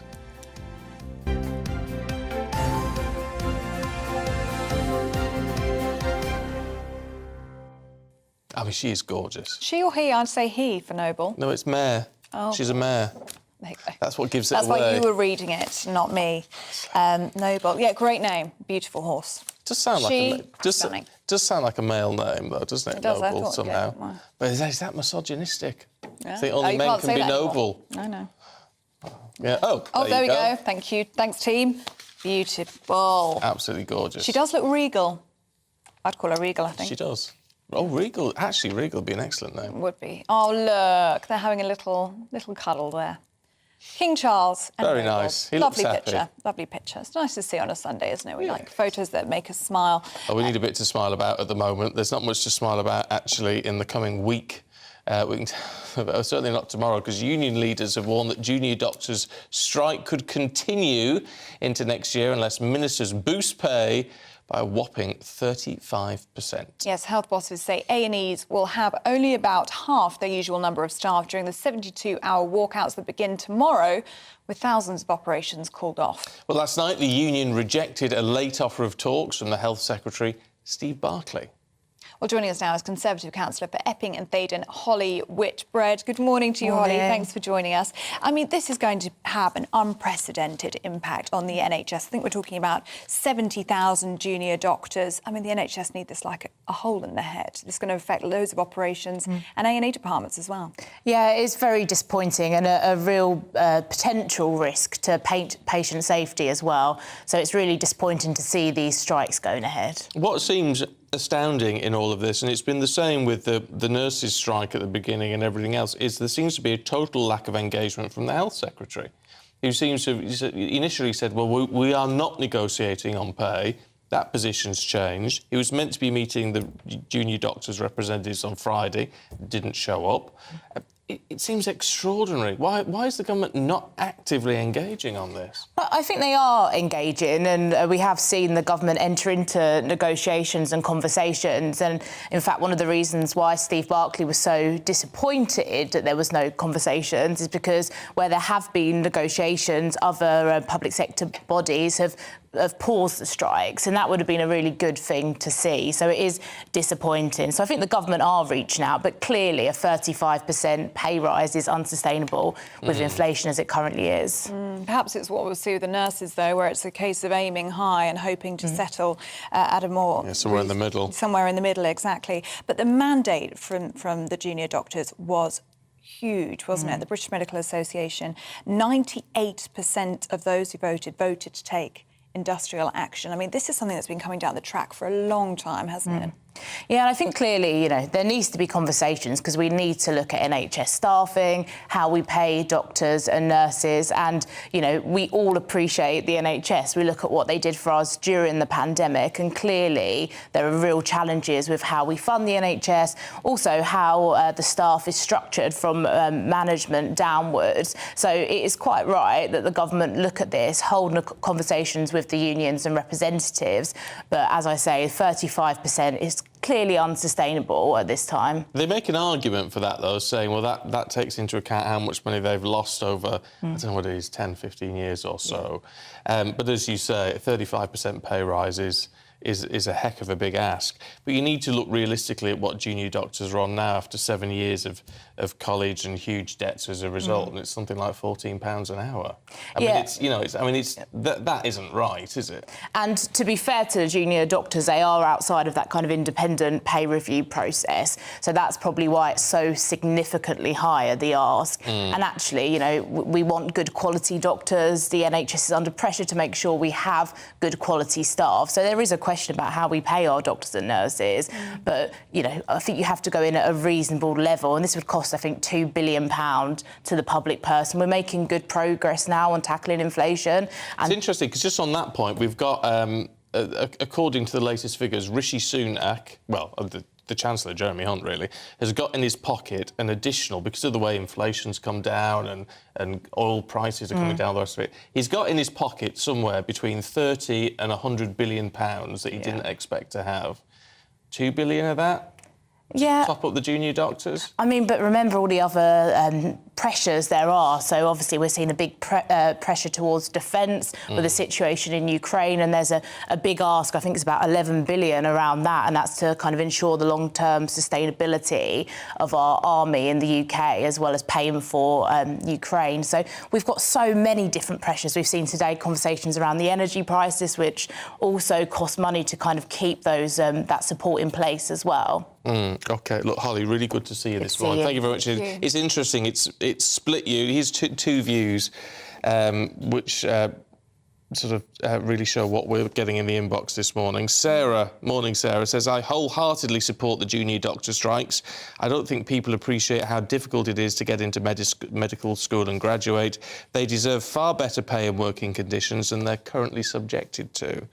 But Pete says, I had a hospital appointment made months ago for March 14th. It was cancelled over a strike. Now they're not getting an appointment till December the 27th, so it's going to be waiting a year and a half since that appointment was first made. Thanks, NHS. I have zero sympathy for doctors or nurses. It's difficult because the impact on operations is going to be huge. I mean, what's that, another 8-9 month wait for an operation, and for many people that will be very, very serious indeed. But the reality as well being the NHS can't cope the way that it is right now. So perhaps this is how junior doctors feel. This is the only thing they can do. Root and branch reform is what a lot of people are talking about. The issue you've got there is the Conservatives are in less of a position to do that than the Labour Party because of the way the political parties are trusted on the NHS. When you do all the polling, Labour's trusted more on the NHS traditionally. And so in fact, they're putting forward more radical ideas for the NHS. Should they get into power in the next general election. A lot of people we've talked to over the last few months said this needs to be like a cross-party thing. Yeah. Take it out of politics in that sense, or party politics, and do something cross-party for major reform. Maybe that's the way to handle it. Could that ever happen? I don't know. But if you're going to have to sort of almost rip it up and start again, maybe that's the only way to do it. And something I wasn't able to touch upon with Holly is retainment, isn't it? And I think it's something like 4 in 10 junior doctors currently want to quit. They want to go do something else completely. And with waiting lists the way they are, for operations, for example, we can't have 4 in 10 doctors quitting. No. So, I mean, something will have to be done. Whether that's a full pay restoration, we don't know. It's very high numbers, but perhaps it starts with serious talks between the Health Secretary and the unions. Let us know what you think. gbviews@gbnews.uk. Coming up, we're going to be looking at your veg, or lack of it. Yes.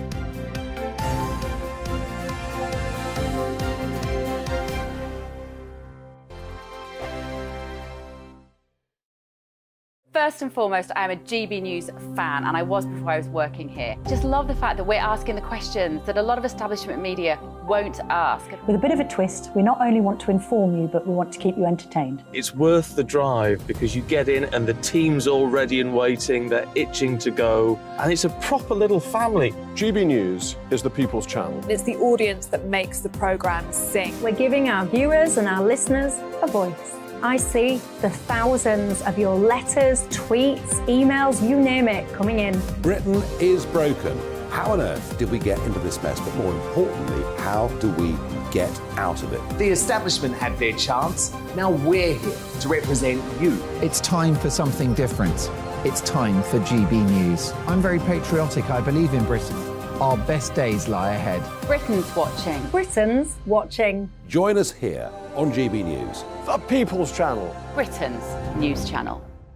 I'm Andrew Doyle. Join me at 7 o'clock every Sunday night for Free Speech Nation, the show where I tackle the week's biggest stories in politics and current affairs with the help of my 2 comedian panellists and a variety of special guests. Free Speech Nation, Sunday nights from 7 on GB News, the People's Channel, Britain's news channel. Here on GB News Live, we'll be keeping you in the picture, finding out what's happening across the country and finding out why it matters to you. We'll have the facts fast with our team of reporters and specialist correspondents. Wherever it's happening, we'll be there from 12 noon on TV, radio and online. GB News, the People's Channel, Britain's news channel.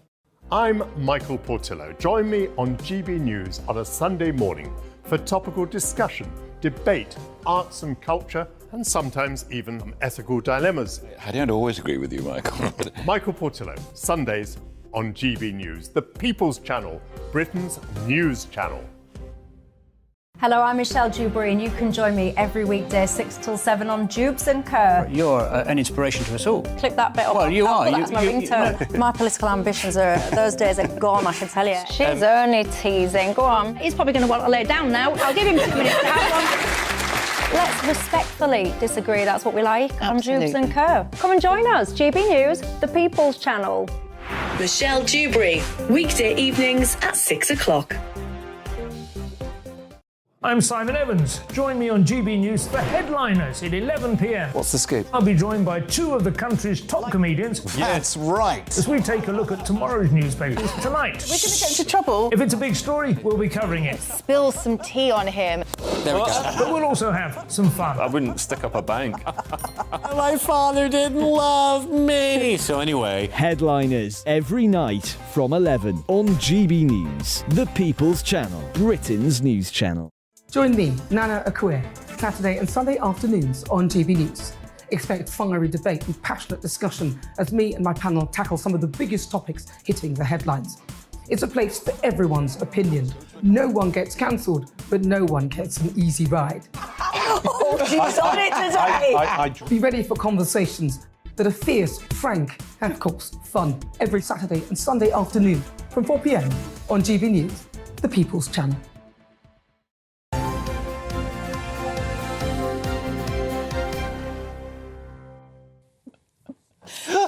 Oh dear. Honestly, we're like a sixth form common room in here. We just giggle, don't we? Yeah. Well, you're showing me pictures of your beloved. Yes. So anyway. And she's now giggling like a schoolgirl. So that's got to be a good sign. Anyway, it's a Oh, good you're sign. blushing. I am. I'm getting a bit hot and flustered. He won't be watching though. He's in bed with a hangover, isn't he? He's very There you hungover. go. Disgraceful. 7:24. You're watching and listening to Breakfast with Stephen and Ellie. Still lots to come on today's programme. At 7:45, is the UK too grotty for Lanzarote? We'll be talking about the Canary Islands' call to attract higher quality tourists. Yeah. Apparently, it's not us. Not us, no. We're too common. We're trashy. Talking to common, we're going to be talking about the price of fish and chips, which is a good old British staple. Some chip shops are really struggling to afford your favourite fillet. Apparently, that's at 8:45. You have to go for a battered sausage instead. That is my order, actually, in a fish and chip shop. Battered sausage? Yeah. What do you have? Oh, you're veggie. Well, I'm veggie, so No, you don't have this problem. I just have chips, but I will have curry sauce and mushy peas. Oh, yeah. I just love chip shop chips. You can't beat them. They are the best. As I've bored you with before, my grandma and granddad used to have a chip shop. Did they? Yeah, Queen Street Chippy, Dalton-in-Furness, Cumbria. Well, Lancashire it will have been then. Yeah. That is so cool. Before I was born, I have to say. So I never experienced the joy of getting a free poke of chips. Oh, wow. But, missed out there. That would have been nice, That would have been it? nice. But have you been struggling to get fish in your local chippy? Are you paying a lot more for it? I know that's the case a lot around the country as well. GB views at gbnews.uk. We have got lots of your views that have been coming in all morning, so we will share them very soon. Oh, should we do it now? Oh, well, go on then. Go on, do some now, shall we? Let's talk about... There's some nice ones about the Oscars. Oh, go on then. We're talking about the Oscars because that's tonight in Los Angeles. Noah says, I really want Austin Butler to win big tonight, as I'm sure many will agree, and I do. I agree with you. He was absolutely phenomenal as Elvis, and he was. Max is on a more negative tone. Morning, Max says, I'm sincerely hoping Everything, Everywhere, All at Once doesn't win. In my opinion, it was a really weak plot and equally badly scripted. Oh, wow. And it's the favourite, I think, Max. I haven't seen it. I've got it. Well, it's up for 11 gongs, isn't it, as we say in the biz. But I haven't seen it. No, neither have I. We're not very good. You've seen the Marvel films, though, haven't you? You've seen Black Panther or something. Yeah, I haven't seen the new Black Panther. I haven't been to the pictures for a long time. See, the last thing I saw was Elvis, which is why I can comment on Elvis. And Martine says, Brendan Fraser has to win for his performance in The Whale, which I haven't seen, but I've heard very good things about. And I do like Brendan Fraser. I think he's been through a lot. So he's had a really rough time, and it's very odd that from what he was to, what he then just disappeared, didn't he, from all of that. Should be a good show tonight, though. Jimmy Kimmel, I'm a big fan. I do like Jimmy Kimmel. OK. I don't know if we can watch him over here in this country, but I can't. I don't have any actual television. I just have apps and things that I watch things on. But on YouTube, there's all clips from his show all come up all the time. Oh, we'll see it all, won't we? It's very fun. Definitely. Let us know what you think. Who would you like to win tonight? Who's your favourite? GB views at gbnews.uk. Now, last time you did a big shop, you may have been told there are limits to the number of fresh veg you could get your hands on. Yes, the supermarkets blame poor harvest, but others say they've created the problem. Our South East of England reporter Ray Addison has this report. Britain is seeing a return to rationing. Supermarkets say unseasonal weather in southern Europe and North Africa has disrupted harvests, causing a shortage in key salad staples such as tomatoes, cucumbers and peppers. However, some say the problem goes far deeper. Simon Lane is the managing director of Fruco plc in East Sussex. They've been importing fresh produce for 40 years. He says supplies are plentiful and supermarkets are simply being priced out of the market. There's an old saying in our business, money is the greatest fertiliser in the world. Money talks. I can assure you that none of our customers are short of any product. You will find whatever you want at any wholesale market. You just might not find it at the same level of price. It's a fact. You cannot put a £250,000 tractor into a field to put carrots into the ground to get a £250,000 lifter to get them out of the ground, to deliver it to a supermarket to be sold at 19 pence a kilo. It's outrageous.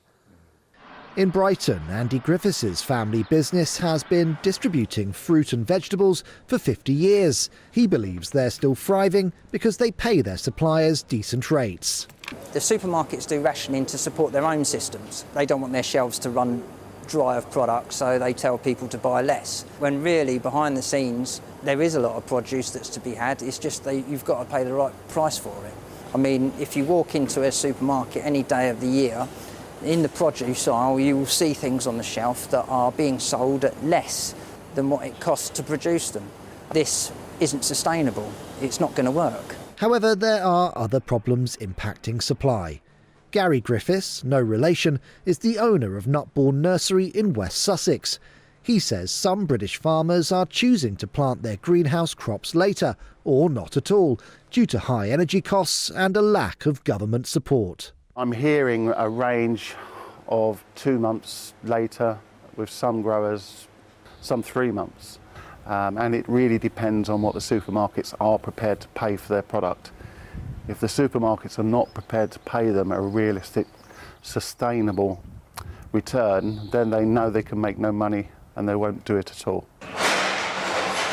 The government says supply problems could last until the end of March. However, some experts warn that if supermarkets continue to drive down prices, we could see empty shelves and more farmers going out of business. Ray Addison, GB News. Yeah, it's a worry though. I haven't experienced it where I am. I know loads of people are saying they can't, they only get 2 tomatoes or something. Yeah, no, I think it does depend where you shop. I think the supermarkets, as Ray so rightly points out, I think it's the supermarkets that have had the issue. I think the smaller shops, your lovely farm shops and things like that, they're having less of a struggle. Yeah. So get yourself down to your local farm shop, support local. Yeah, there's a lot to be said for that. Support British as well. Don't go anywhere. We've got much more to come for you, and we'll take you through the papers in a few minutes.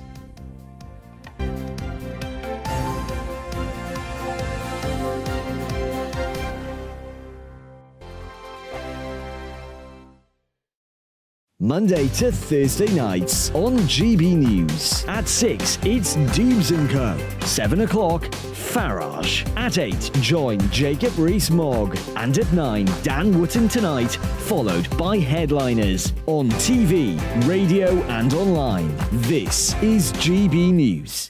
It's all about family, being in people's living rooms, all the interaction and getting to know who our viewers and listeners are. When I was young, my dad used to say, Nana, stop arguing. I wanted an outlet that would enable me to give my opinion. People are going through a really hard time right now, and I know that you don't feel like you're being listened to by the establishment. I came to GB News because it's the people's channel, and I want the audience to have their say on the events of the day. We're dynamic. We do something different. Democracy shows that the wisdom of the nation is in its people. I get to travel to find out what the story is from a personal perspective. The British people aren't fools. We know when we're not being told the full story. We've got to work out how Britain moves forward from this. It's the best country in the world. The establishment had their chance. Now we're here to represent your views. Britain's watching. Britain's watching. Britain's watching. We're proud to be GB News. The People's Channel. Britain's news channel. Westminster is going around in ever-decreasing circles, followed by the media. Britain is broken. How on earth did we get into this mess? But more importantly, how do we get out of it? Join me at 7 p.m, Mondays to Thursdays on Farage, here on GB News. We will have open, rational debate. We've got to work out how Britain moves forward from this. Join us here on GB News, the People's Channel. Britain is watching. I'm Jacob Rees-Mogg, the Member of Parliament for North East Somerset and a former government minister. For years, I've walked the corridors of power in both Westminster and the City of London. I campaigned in the largest democratic vote in our island story. I know this country has so much to be proud of. We need to have the arguments, the discussions on how we make it better. The wisdom of the nation is in its people. Vox Populi, Vox Dei. That's why I'm joining the People's Channel. Join me Monday to Thursday at 8 p.m. on GB News, Britain's news channel. GB News has its own late-night paper preview show, Headliners, where comedians take you through the next day's top news stories. You don't have to bother reading the newspaper, we've got it covered for you. Headliners, every night at 11 p.m. and repeated every morning at 5 a.m. We won't send you to sleep like some of the other paper review shows out there. GB News, the People's Channel, Britain's news channel.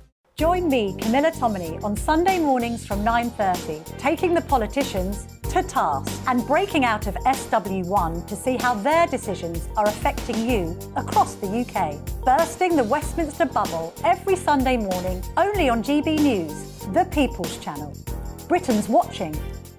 You've probably seen politicians interviewed 1,000 times, but we do it differently. We find out who they really are, we don't shout, we chat, and hopefully we bring a bit of light, not just heat. Did you know, Kate Moss? Apparently. Do you have a pair of jeans or a pair of jeans? No, of course I don't. What would I do with them? My friends are like, oh my God, what's she doing now? Join me every Sunday at 6 for Gloria Meets, only on GB News, the People's Channel, Britain's news channel.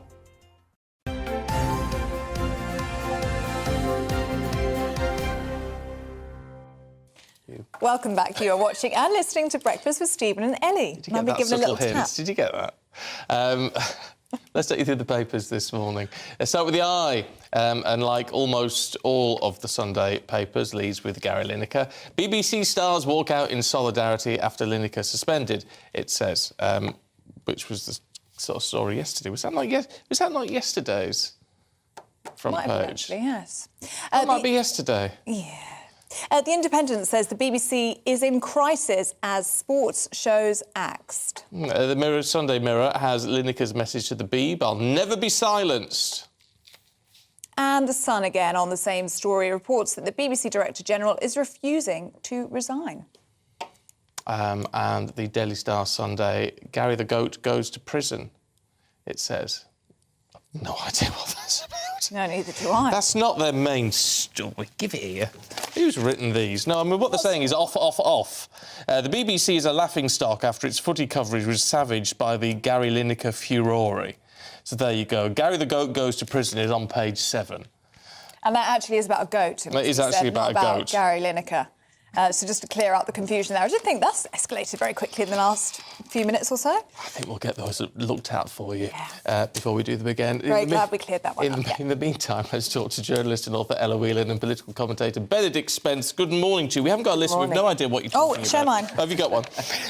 Ella, let's have a look at the Sunday Express, should we? And Priti Patel, former Home Secretary, defending motorists. Yes, well, I mean, it's budget time, and so everybody's coming out with their statements of support or pleas to Jeremy Hunt of what their pet project is to support people in the budget. But this is one instance in which I will get behind Priti Patel's politics, in that she's pointing out that for motorists, for people who own cars, the price of running that car is becoming unbearable. And she's asking Jeremy Hunt to keep the 5p per litre cut in fuel duty. And just to sort of point out, as they do in the Express, if you look at the amount of, the average 147p paid at the pump for a litre of unleaded, over half of that goes on fuel duty, 52p, and almost 28p is taken up by VAT. So basically her argument is that motorists are charged twice, that this is very unfair, and that people are being priced off the roads.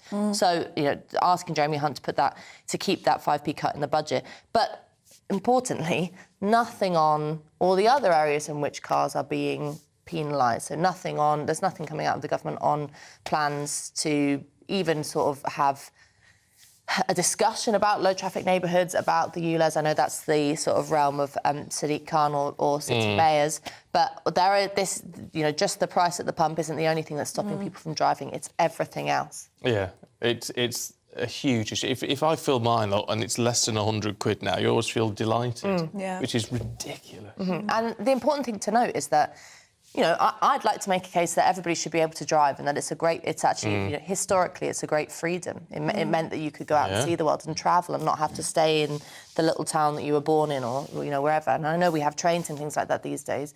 But also... And they're running. We could be all day with me listing the people who need cars. Care workers, plumbers, cleaners, the mum and the kids getting the big shop, all that, you cannot survive without a car unless you live, off Oxford Street, which most people do not. They can't afford to either. I think that's the point, though, is that politicians know that people can't survive without their cars, so they're not going to stop using them unless they absolutely have to. So I think politicians are more than happy to push motorists to the very brink, safe in the knowledge that, as you pointed out, the trains very often aren't running, bus services are very unreliable. A couple of cities in the UK have trams. I'm not sure what the current state of them are in Edinburgh, but not good for a very long time. So what other alternatives do you have? Some people can cycle, but you can't do a big shop on a bicycle. You can't necessarily go and pick up your children. You certainly can't, go to see a doctor or something like that. It's just not feasible. No, well, I mean, it's an easy target to go after. I used to get very annoyed because there was a big campaign, I don't know, 20 odd years ago. It was always get the bus. You need to leave your car at home, get the bus. Well, where I grew up, there isn't a bus. Well, there is once an hour. Or there's one once an hour. Yeah. Well, there's And not it becomes not even that. at a slightly different time to what it's advertised as. You don't have much hope for it. I mean, if public transport was any better in this country, perhaps people could step away from their cars, but as you rightly point out, Ella, many can't. I mean, anecdotally, one of my best friends is a mobile hairdresser, and she's just got a diesel car. She puts her hand up and says she didn't do enough research into it, and she's struggling to afford the petrol that is required. Or the diesel. Or the diesel, sorry, that is required to go into her car. But I mean, another part of this is that not so long ago, diesel was being pushed as the type that people should buy, and then suddenly, the government decides that no, you have to have a catalytic converter, and no, actually, you can't drive it within the M25, and and then it piles up and piles up. So, unless you can afford an electric vehicle, which is over 30 grand, most people can't. Then you're sort of doomed to be penalised. Well, even that, though, I mean, it's not that cheap to fill up the electric car now. No, and the infrastructure isn't there for an electric car, but anyway. No, I mean, they're going to have to get that in place because we're all meant to be driving electric in 10 years, aren't we? So can't charge them anywhere. No, so they're going to have to sort that out. I mean, I'm all for electric cars, but let's get the system in place first. Benedict, let's have it back to Lineker and the BBC, Sunday Telegraph, Sunday People covering it. Always more about Gary Lineker, and this has been touched upon all morning, and it will continue to be touched upon. The fact that there are other presenters who are going on strike, and you're not prepared to go on the show. And I mean, last night, Match of the Day was a condensed version, and it didn't have any commentary on some of the matches because the BBC found out too late it didn't have the rights to access the Premier League's own commentary. So it is a bit of a mess. I don't think anybody sort of disputes that, but I think it's more dangerous for the BBC, I think, than a lot of people realise. It's not really in a position to back down on this and say that Gary Lineker can come back if he doesn't apologise, because he can just say whatever he wants, even though I personally think he should be able to. The whole point about the BBC is impartiality, and you can't just weigh in and say things about political decisions if you decide to take the BBC's coin. If that's what you decide to do, you know what the rules are going forward. If the BBC backs down on this, all sorts of other characters at the BBC will start to say, well, hang on, why can't I start to talk about these things? And then you'll have sort of a bit of a cascade.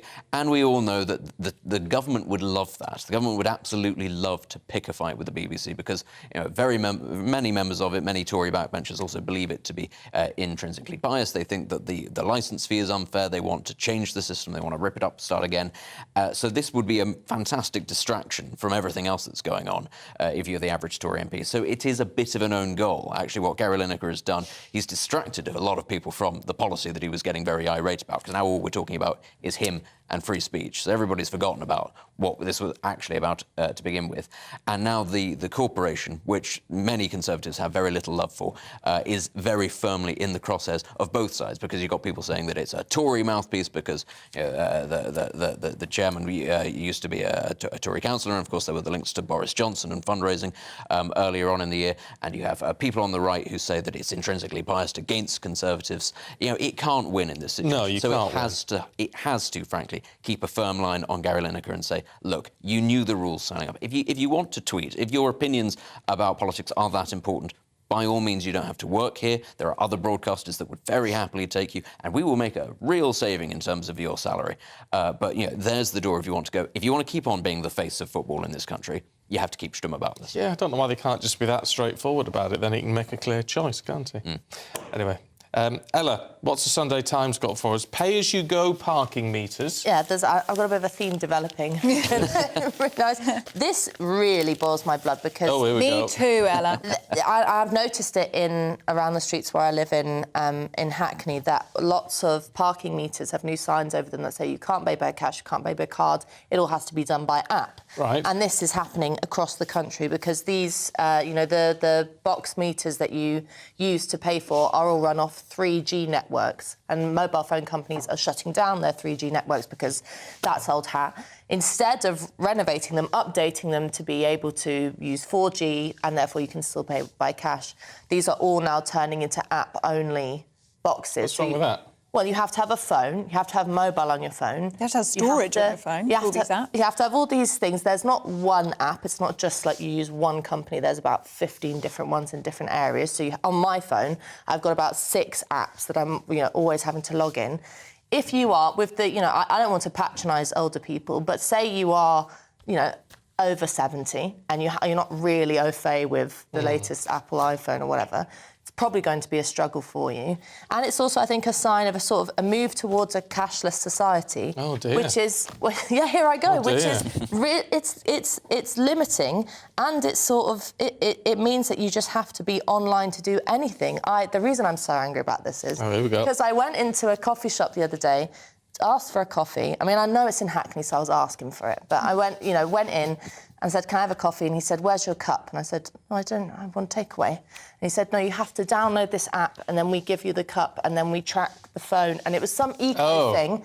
And I wanted to throw it at him at the end of it, because you just thought, I now need a mobile phone to drink a drink. Yeah. And I think... Well, that's ridiculous. But also in terms of, there are so many people who, if you're running to a hospital appointment, actually, the Times quotes a music journalist, Pete Pavides, whose father, 84-year-old father, was trying to go to a memorial, couldn't get the app, ended up missing it, and then he died, and then he received the fine after he died. And it was just all a sign of not caring about the fact that lots of people don't use mobile phones. And I think the discussions about a cashless society forget that there's a significant section of the population for whom that will just ice you out of all interaction. But that number of people in society, and forgive me if you are one of them, but that is going to diminish every year.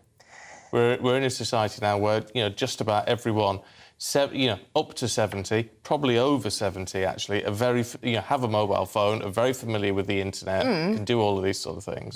I suppose that's true, but on the broader question of a cashless society, I think that if you remove all possibility for cash to be used, then you get into quite dangerous territory of, for example, we look back at the truckers in Canada who had their PayPals and their financial services frozen for political issues. There is a kind of point to cash still being king, which is that you can still, hold it in your hand or, put it under your mattress, and it can still be, no one can take it from you.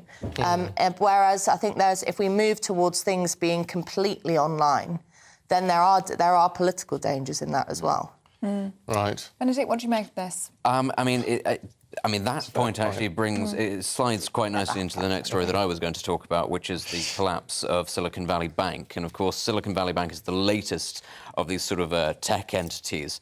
So we've never heard of it. Who's heard of that? Most people in the UK probably haven't heard of it, just like they hadn't heard of Silvergate, just like they hadn't heard of FTX. These are all, companies that deal very much in the online tech sphere. But there is a lot of money in this by its very nature. And, Ella was talking about, the cashless society where people will look for alternatives, and that'll end up being things like Bitcoin, like various cryptocurrencies. Of course, the problem is if you then have a largely unregulated industry, there's every chance that, for example, a bank that has a lot of assets in that sort of class might go under. Why this story, it's very complex as to how the bank has collapsed. I won't go into it. But why this is relevant is that it has lent to a number of companies that are based in the UK that have all written to the Chancellor asking for a bailout. Now, companies in the US are unlikely to get that sort of a bailout. They might get one from local authorities in California, but they're not going to get a federal bailout because this is a test, basically, of rules that were set up in the wake of the last financial crisis in 2008 about what... but we are talking about potentially hundreds, if not thousands, of jobs in the UK. And so, as you say, it's something that people haven't necessarily heard of, but a lot of people's jobs are at risk. And, of course, as ever, with a run on a bank, there is the chance of contagion spreading because other banks have been exposed to similar things or other banks try to take advantage of the situation. And this is one of those things where it would be nice if this is the last we heard of it, and that it can be managed and contained to this.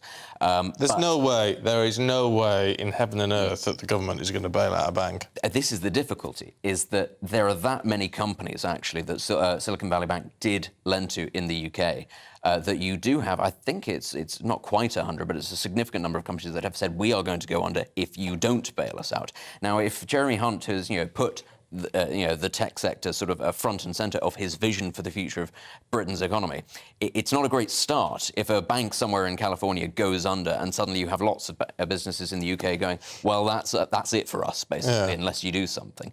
And again, the cashless society, this is... somebody in California sneezes and somebody in the UK catches a cold because... Yeah, but there's a difference between a cashless society and a Bitcoin-driven society, or whatever you call it.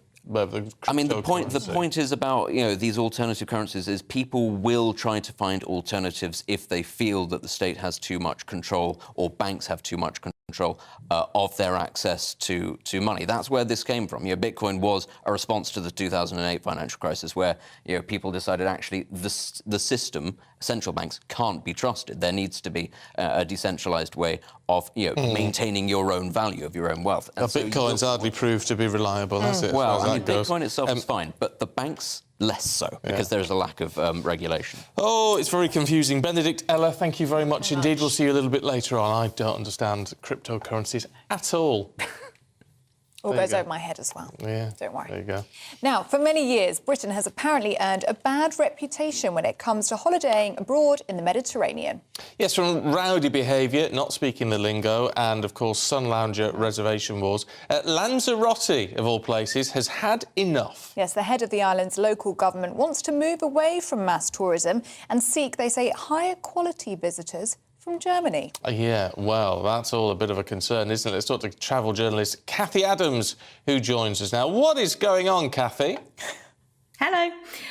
So basically, the president of Lanzarote, she has said that it wants to reduce its dependence on British tourists and look to essentially pump up the markets of their other tourists. And most of those are from Germany. So Germany is kind of the next best place to go. I mean, obviously, Lanzarote is just one, of a number of islands, especially in the Mediterranean, as Ellie, you mentioned, in the past couple of years that has tried to move away from Brits, because we are a massive force when we go away. I mean, it's quite terrifying. I've just come back from Tenerife, and really, the number of Brits in Tenerife and anywhere else I go is quite astounding. We are a huge travelling nation. We do have some particular characteristics, I would say, that makes us maybe slightly less appealing to these sort of islands. Booze tourism is a huge issue, and I think Mallorca came out last year and said it really wanted to try and remove its dependence on this sort of boozy tourism, in resorts such as Magaluf. We all know what the nickname for Magaluf is. I won't repeat it here, but yeah, it's one of a kind of growing number of islands that are actually saying, look, we would rather try and focus on another group of tourists, but we're not that bad. We're not that bad. I mean, as I said, I just came back from Tenerife. Brits are, on the whole, very well mannered. We're very well behaved. We love going on holiday, and this is the bottom line. We're never going to stop going somewhere because we just love going away so much. Money into their economy as well, don't we? What is it about the Germans? Why do they want the Germans rather than us? They believe the Germans are better behaved on holiday. Is that what it is? I think that is possibly slightly overblown. So the reason that they want to focus on Germans really is just that Brits are the number one market at the moment and Germans are the second biggest market. So all they want to do is sort of diversify their visitors away from Brits being number one. It's never healthy for an economy, especially an island as beautiful and small as Lanzarote. I mean, there are only, I think, something like 17,000 inhabitants, but they get 2.5 million visitors per year. So it's a case of actually just diversifying their markets away from Brits. Who knows what might happen? Islands fall out of favour, or Brits just decide to go somewhere else. We're also quite flighty when it comes to picking places to go. We'll happily go somewhere that's kind of newer and cooler. So it's a case, I think, of just moving away from the main market and looking towards Germany. I mean, Germany has a very well-established package holiday market. TUI, one of Britain's biggest holiday companies, is a German holiday company. So Germans, in a way, are very similar to Brits. They love their package holidays. Obviously, there are all the stereotypes about choosing sun loungers, being out there at 6 a.m. and sort of reserving your sun lounger.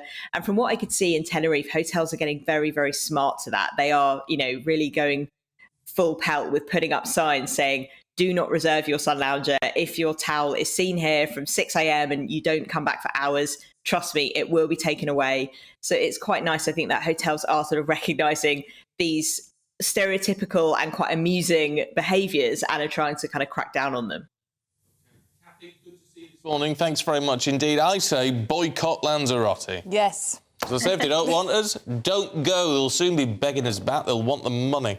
Yeah. That's what I say. Well, they need us, don't they? They do need us. I mean, the Brits spend money abroad, even if it is in the bars. Cheeky devils. Yeah. But I think it's really rude. Oh, don't come. We don't like you. No. All right, then we won't. See how you get on. It's a popular destination for us Brits, isn't it? Let us know. Do you go to Lanzarote? What do you make of it all? gbnews@gbnews.uk. Yeah, much more to come for you. All the top stories, of course. But first, here's your weather. Hello there, I'm Greg Dewhurst and welcome to your latest broadcast from the Met Office. We will see some sunny spells through the day ahead, though we will see further rain moving into western areas later, and it will feel much milder compared to what it has done of late. And the reason for this is the winds have switched back round to a southwesterly direction, importing mild air from the Atlantic, but at the same time, low pressure will be nearby. Then, later Monday and into Tuesday, we see the return of colder air for many of us. So this morning, bright start for many, sunny spells, icy conditions across the far northeast of England into eastern Scotland from last night's weather system. But for many across England and Wales, having a fine day, plenty of sunny spells. Clouding over from the west, though, we will see outbreaks of rain across parts of Scotland down into Northern Ireland, southwest England, where the rain could be heavy at times, but exceptionally mild. 12, 13, 14 degrees as a high. Double figures for many, so any lying snow will melt quite quickly through the afternoon on Sunday. And then we start to turn more unsettled through the evening time. Outbreaks of heavy rain pushing north and eastwards across the UK.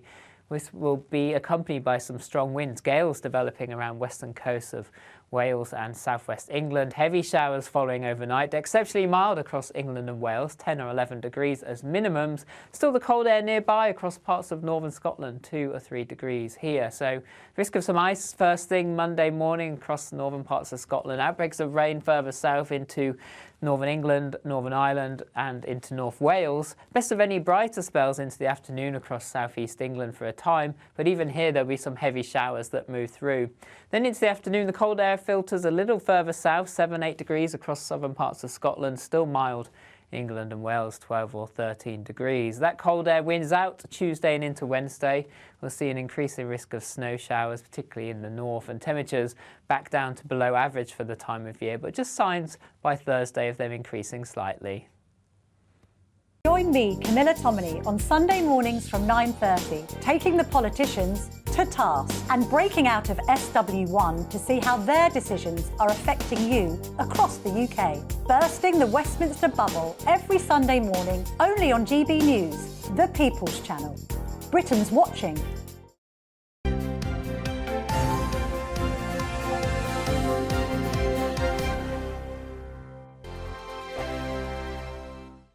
I joined GB News because I was sick and tired of not hearing my views being represented, not just mine, but so many people that I knew and spoke to. I just couldn't get my voice out there. I couldn't say anything. I couldn't do anything. Whatever the narrative was, I kind of had to follow it. GB News is there to provide a voice for those who have been ignored by the establishment media. We think different things, we've got a different style. GB News is here to be optimistic and positive about the future. It's real kind of dynamic and flowing, with the audience very much at the heart of it, like a big family. Here at GB News, we talk about the things that matter to you. Hearing the voices from right across our towns and cities, especially our towns. All sides of the argument represented with a heavy dose of opinion. We're on a mission here to make a difference. And the GB News family really is here for you, and whatever time of day you can watch or listen. Britain's watching. Britain's watching. We're proud to be GB News, the People's Channel. Britain's news channel. Monday to Thursday, 9 p.m. till 11 p.m. Join me, Dan Wootton. I'll bring you the sharpest takes and hottest debates. Do you not believe in prisons? I don't believe in prisons. I'm completely stunned. I guarantee you there'll be no spin, no bias, no censorship. I actually was personally quite offended by it. And no reason to go to bed. So I guess they've always been quite woke. That's Dan Wootton tonight on TV, radio and online. Monday to Thursday from 9 p.m. till 11 p.m. on GB News. The People's Channel, Britain's news channel. We are GB News, the People's Channel. And right across the United Kingdom. You can find us on Sky Channel 512. Virgin Media Channel 604. Freesat Channel 216. Freeview Channel 236. And YouView Channel 236. You can also take us with you on DAB Plus Radio. With the GB News app and at the website gbnews.uk. We're absolutely everywhere. Come join us on GB News, the People's Channel, Britain's news channel. Hello, I'm Michael Portillo. You can join me every Sunday on GB News. Remember to subscribe to the GB News YouTube channel and to download the GB News app to stay up to date with the latest GB News content. GB News, the People's Channel, Britain's news channel. Join me, Lawrence Fox, on GB News. Frank, fun, fearless, and sometimes serious. Much as I love a Friday night punch-up, what I really want is a battle of ideas. I want to look at things differently. I want to hear different voices and engage with your unique experiences. Every Friday at 7 p.m. on GB News. Hello, I'm Esther McVeigh. And I'm Philip Davis. Whether you're watching or listening on TV, online or on radio, we handpick the latest stories, debates and expert opinions for your weekend. So whether that's politics, news or showbiz, we've got it covered. Join us every Saturday morning at 10 o'clock on GB News. I'm Mark White. As GB News Home and Security Editor, I cover those key issues that are so important to you. Our authorities, our communities doing all they can to combat violent crime. With the public services under unbearable strain, why are we still failing to control our borders? Defence, the first priority of any government, has been continually hollowed out. Can we trust our politicians to protect the armed forces? Join me, Mark White, on GB News.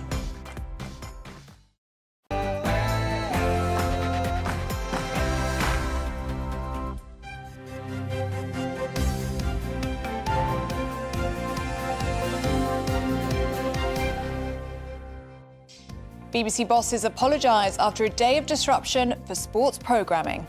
Good morning to you. It's 8 o'clock on Sunday, the 12th of March. This is Breakfast on GB News with Stephen and Ellie. Here are your top stories this morning.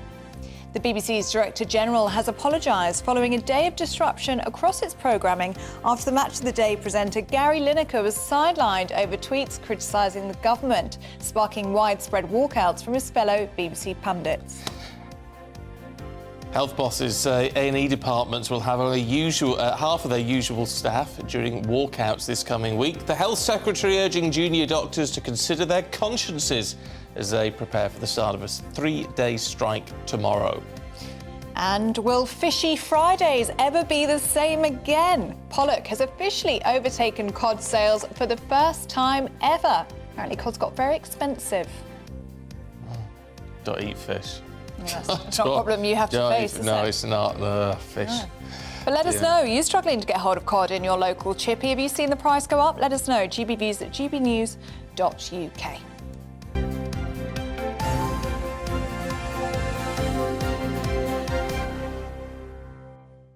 Just on that one, Fiona from Newport on the Isle of Wight says Aussie's large cod and chips, £11.85 is the best ever, sufficient for a family of 4. 800 grams of fish and 1.3 kilograms of chips.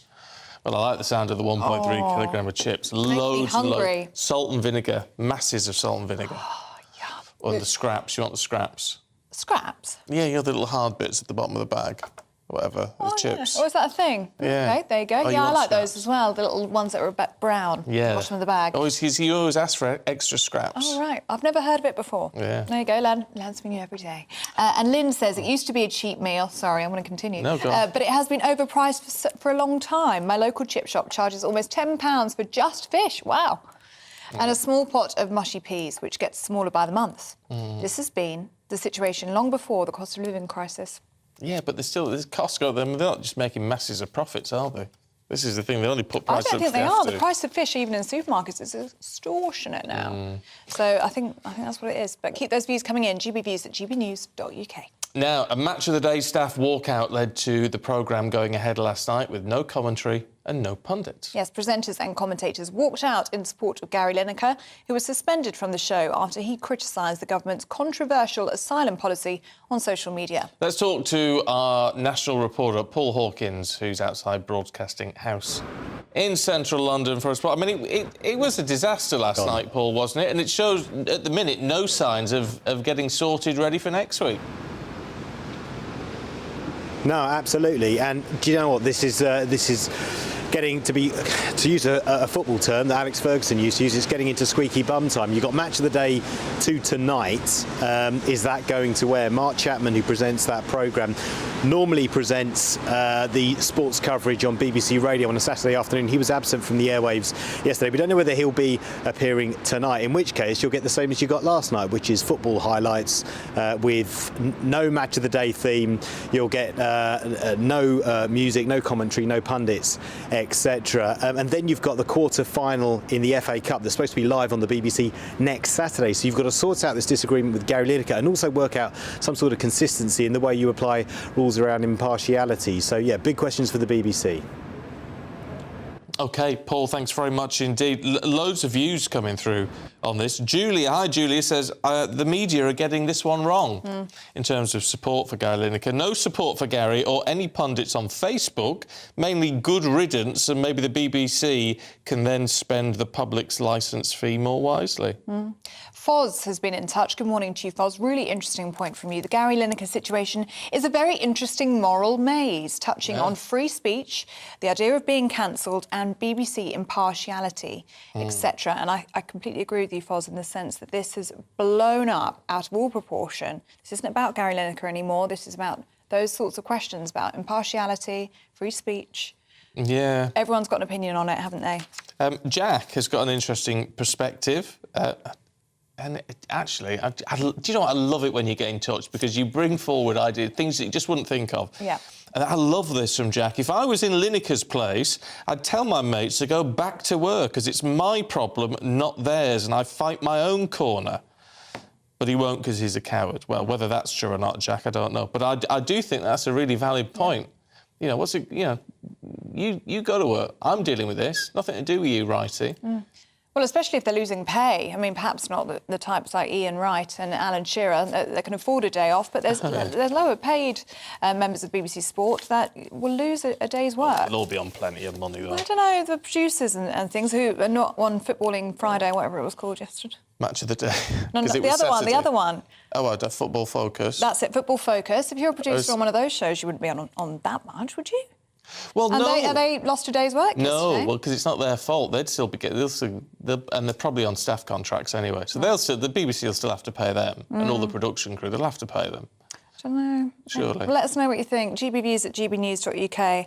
But it's a big story and it's just going to keep on rolling. Will they sort it out by next Saturday? That's the question now. Where do we go from here? Just a quick one from Barbara, who says, I think Gary Lineker is OK to have his own views outside the BBC, but I find it really offensive making comparisons to the Nazi Party. He didn't use the word Nazi by name. He talked about the language being used in 1930s Germany, but, I mean, you draw your own lines for that, doesn't it? I mean, what else is he talking about but the National Socialist Party, better known as the Nazis?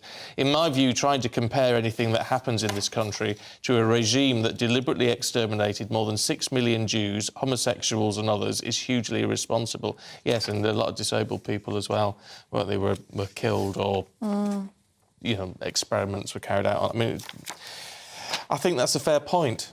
Actually, Barbara, you know, language. And it's interesting that someone else messaged through, I can't think who they were now, but said, you know, or was it one of our guests saying, well, it's his language. You know, he's criticising the language used by the government. Fair enough, but he needs to look at his own language in his tweet, which I think is a fair point. Yeah. And a couple of you, Peter and Susan, both said you actually really enjoyed the Match of the Day format yesterday. Much preferred it without the pundits, without the presentation as well. Both of you saying it was brilliant and they hope they will do it again. And another one of our guests said that, didn't they? Said, well, the BBC might have watched last night and thought, You know what, we could save a few million here on presenters' fees and just stick to the format that we saw last night. Let us play out the highlights. Exactly. Let us know what you think about that. gbviews@gbnews.uk. Interesting to see the viewing figures, won't it? Yes, it will be. But there you go. Very interesting. If they've peaked, it'd be great in a way. Anyway, let's bring you up to date with all the other stories this morning at 8:07. A 29-year-old man has been arrested on suspicion of terrorism offences after a woman was stabbed in Cheltenham. She sustained severe injuries but remains in a stable condition in hospital. The man is currently being questioned by counter-terrorism police. Rishi Sunak is flying to the United States today to discuss the AUKUS defence deal between the UK, US and Australia. It's hoped that after a summit with President Biden, the Australian Premier will announce the purchase of British nuclear-powered submarines. While in the US, Mr Sunak is expected to reveal a defence and foreign policy update in the wake of Russia's invasion of Ukraine. And His Majesty the King has been given a horse by the Royal Canadian Mounted Police. Noble is a 7-year-old black mare settling into life at the Royal Mews in Windsor. The move follows a long tradition of Mounties giving horses to the royal family. And she is a beauty. She really is.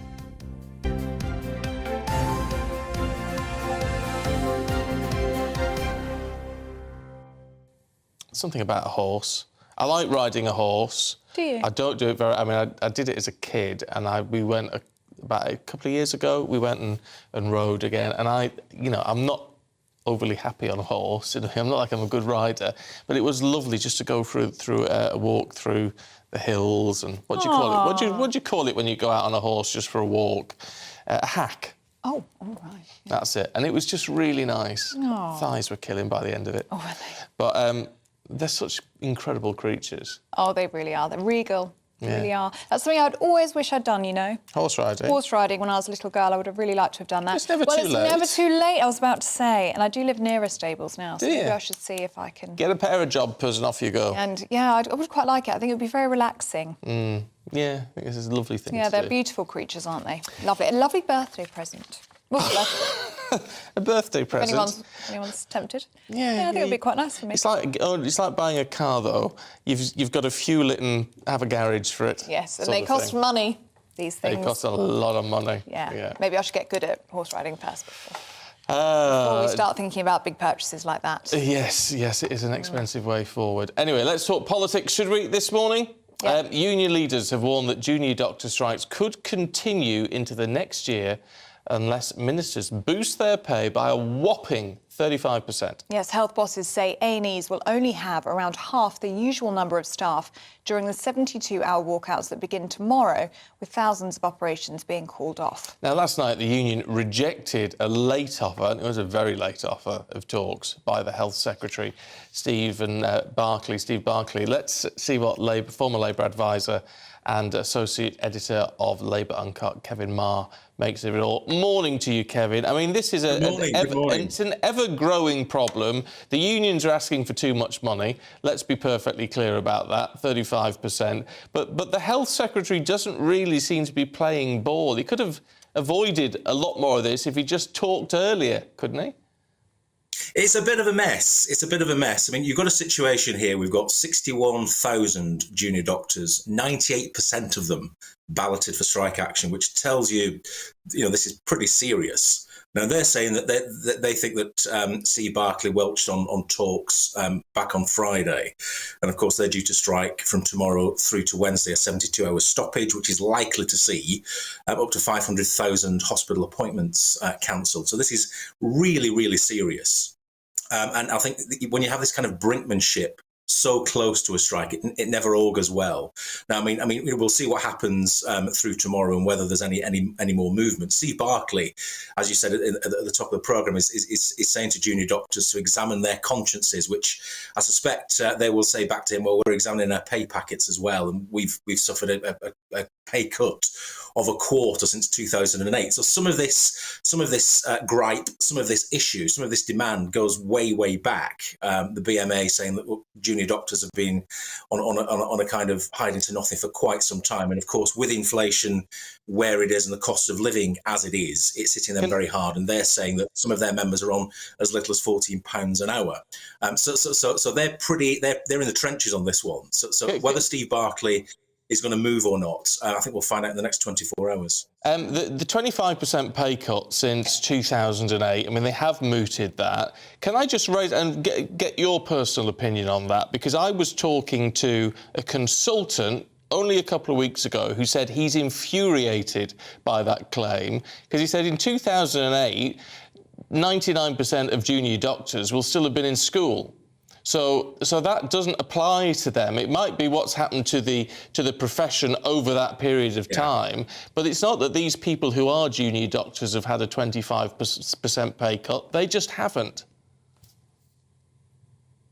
Absolutely, no. That's a fair point. The sector, the junior doctors collectively, not the ones necessarily individually that are going to be on strike over the next two or three days. But I mean, what it does is indicate that this has been kind of going wrong for some time.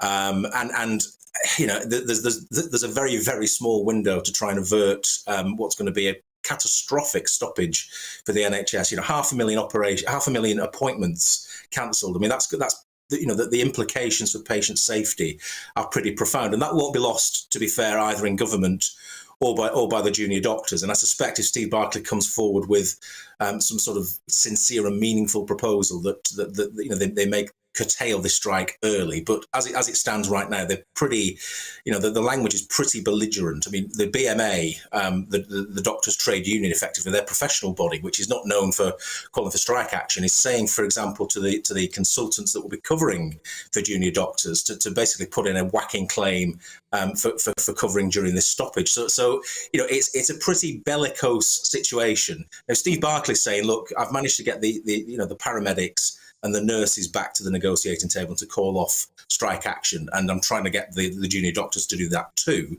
Whether he's able to do that or not, as I say, we'll find out through the course of today, going into tomorrow. I mean, it wouldn't surprise me if we see an early conclusion to this strike, and it doesn't last until Wednesday, because I think for all sides, they'll take this to the brink and think, actually, this is no good for anybody in the long run. Top medics are warning today that this is going to have an unprecedented impact on the NHS, not only the number of junior doctors that are going on strike, but also how long it's set to be staged for, 72 hours. But a lot of this is about recruitment and retainment, isn't it? And there was a poll out a few weeks ago that said that 40% of junior doctors are looking for employment elsewhere. They would like to leave the NHS. And quite frankly, the NHS won't cope if we lose 4 in 10 junior doctors. I mean, something does need to be done about these issues that, as you say, have been coming a long way down the track. They have. I mean, the NHS's biggest fundamental problem is, as you say, is recruitment and retention. We don't have enough nurses. We don't have enough doctors. We don't have enough AHPs, allied health professionals. So your radiographers, your physios, the whole thing. There's a massive gap.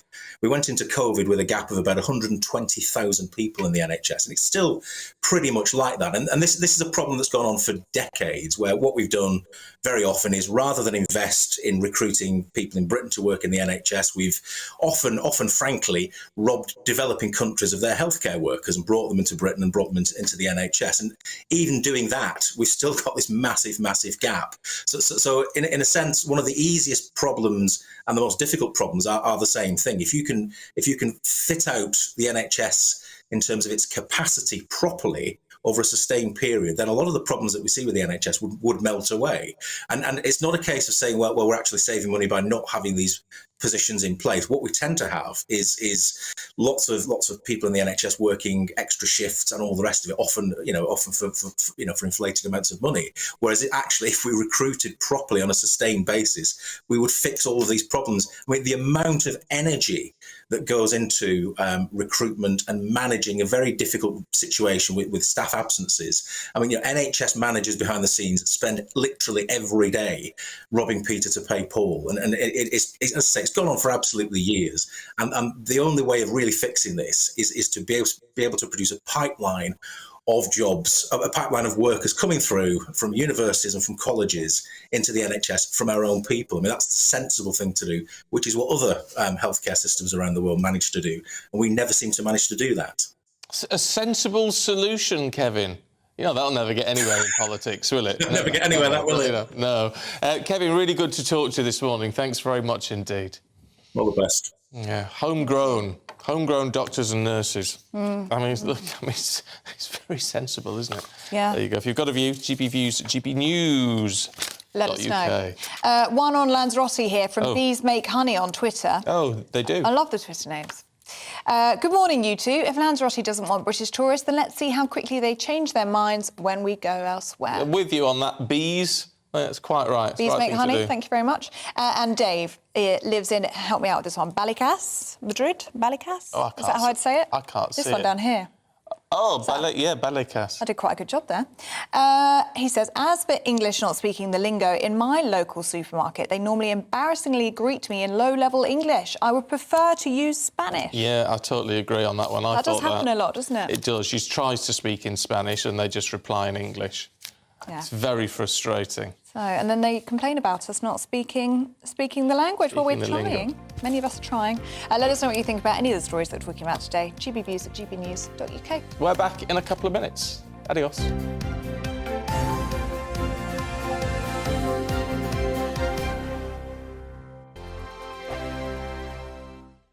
First and foremost, I am a GB News fan, and I was before I was working here. Just love the fact that we're asking the questions that a lot of establishment media won't ask. With a bit of a twist, we not only want to inform you, but we want to keep you entertained. It's worth the drive because you get in and the team's all ready and waiting, they're itching to go, and it's a proper little family. GB News is the People's Channel. It's the audience that makes the programme sing. We're giving our viewers and our listeners a voice. I see the thousands of your letters, tweets, emails, you name it, coming in. Britain is broken.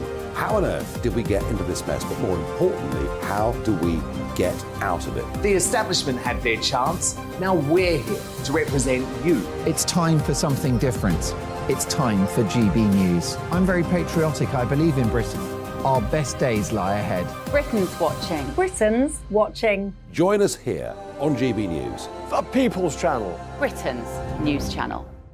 I'm Andrew Doyle. Join me at 7 o'clock every Sunday night for Free Speech Nation, the show where I tackle the week's biggest stories in politics and current affairs with the help of my two comedian panellists and a variety of special guests. Free Speech Nation, Sunday nights from 7 on GB News, the People's Channel, Britain's news channel. Here on GB News Live, we'll be keeping you in the picture, finding out what's happening across the country and finding out why it matters to you. We'll have the facts fast with our team of reporters and specialist correspondents. Wherever it's happening, we'll be there from 12 noon on TV, radio and online. GB News, the People's Channel, Britain's news channel. I'm Michael Portillo. Join me on GB News on a Sunday morning for topical discussion, debate, arts and culture, and sometimes even ethical dilemmas. I don't always agree with you, Michael. Michael Portillo, Sundays on GB News, the People's Channel, Britain's news channel. Hello, I'm Michelle Dewberry, and you can join me every weekday 6 till 7 on Jubes and Kerr. You're an inspiration to us all. Clip that bit up. Well, you are. That's my ringtone. My political ambitions those days are gone, I can tell you. She's only teasing. Go on. He's probably going to want to lay down now. I'll give him 2 minutes to have one. Let's respectfully disagree. That's what we like on Jubes and Kerr. Come and join us. GB News, the People's Channel. Michelle Dewberry, weekday evenings at 6 o'clock. I'm Simon Evans. Join me on GB News for Headliners at 11 p.m. What's the scoop? I'll be joined by two of the country's top comedians. That's right. As we take a look at tomorrow's newspapers tonight. We're going to get into trouble. If it's a big story, we'll be covering it. Spill some tea on him. There we go. But we'll also have some fun. I wouldn't stick up a bank. My father didn't love me. So anyway. Headliners every night from 11 on GB News, the People's Channel, Britain's news channel. Join me, Nana Akue, Saturday and Sunday afternoons on GB News. Expect fiery debate and passionate discussion as me and my panel tackle some of the biggest topics hitting the headlines. It's a place for everyone's opinion. No one gets cancelled, but no one gets an easy ride. Oh, she's on it today! Be ready for conversations that are fierce, frank, and of course, fun. Every Saturday and Sunday afternoon from 4 p.m. on GB News, the People's Channel.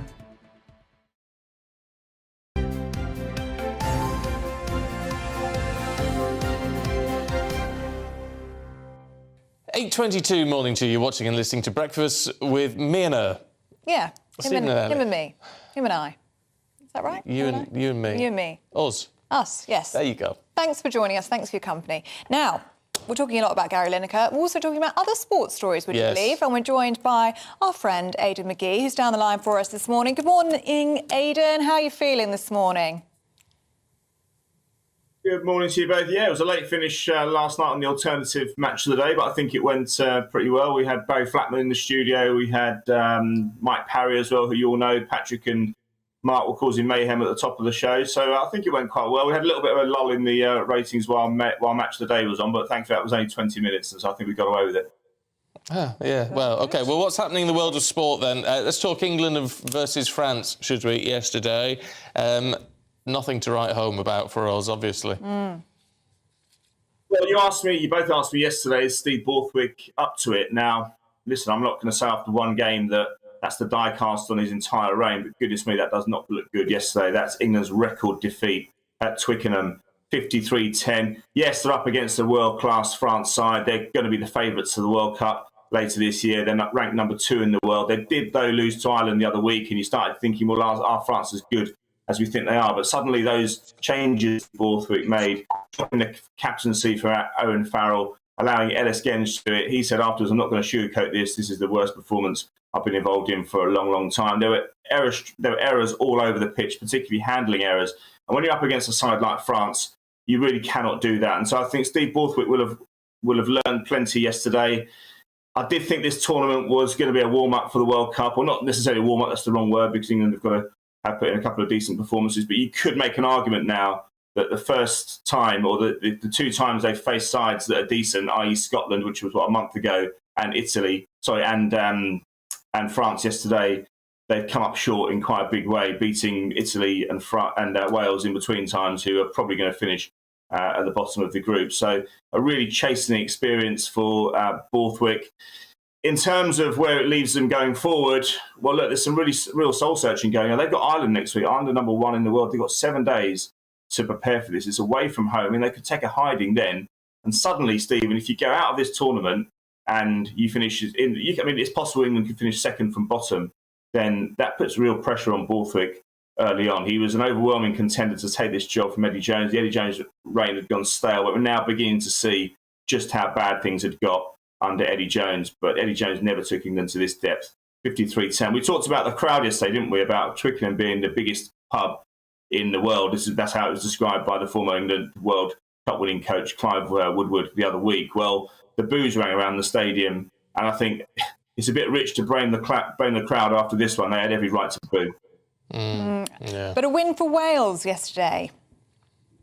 Yeah, they've had a really difficult few months, haven't they, Ellie? There was the contract situation, which was rumbling a couple of weeks ago. It's kind of eased off a bit now. But that was a good performance yesterday, away from home as well, against Italy, who've caused a few problems for the bigger sides in this event. Because it's away from home, they get the bonus point. The Welsh Rugby Union went into this tournament with all sorts of problems around them as well. This is before the contract issue surfaced. We had the problems with the accusation of the culture at the union, but they've been pleased yesterday to go away and get that result. And then that leads us on to today. Ireland, as I say, number 1 in the world, a really tough match against Scotland at Murrayfield. Scotland are the best side. This is the best side they've had probably since the late 90s, I would suggest. But if Ireland go and win this today, it's not going to be enough for them to win the Six Nations. They'll have to do that against England next week. But what a triumph for them if they can beat England at home next week in Dublin and claim the Six Nations. That would create a fantastic sequence of games for them. And they'll deserve it as well.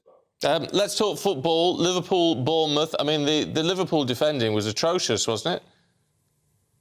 I wouldn't say it's as bad as Man United's last week. But if you look at the situation, this is about mentality, right? If you take all the plaudits throughout the week, having won 7-0 at home to Manchester United out of the blue, then I think there's questions have to be asked about their mindset, because then suddenly the fixture list throws up a Bournemouth away fixture, 12:30, early, down on the coast. I know it's a little bit cliched, a little bit old hat to say they don't like it up them, but goodness me, it looked like that yesterday because they went down to Bournemouth and they lost 1-0. They should have heeded the lessons last week, Stephen. Bournemouth ran Arsenal really close, and that tells you the strength of the Premier League, because the side right at the very bottom of the league can go to Arsenal, take a 2-0 lead, score after 9 seconds, only narrowly lose the game in the very last minute of the game.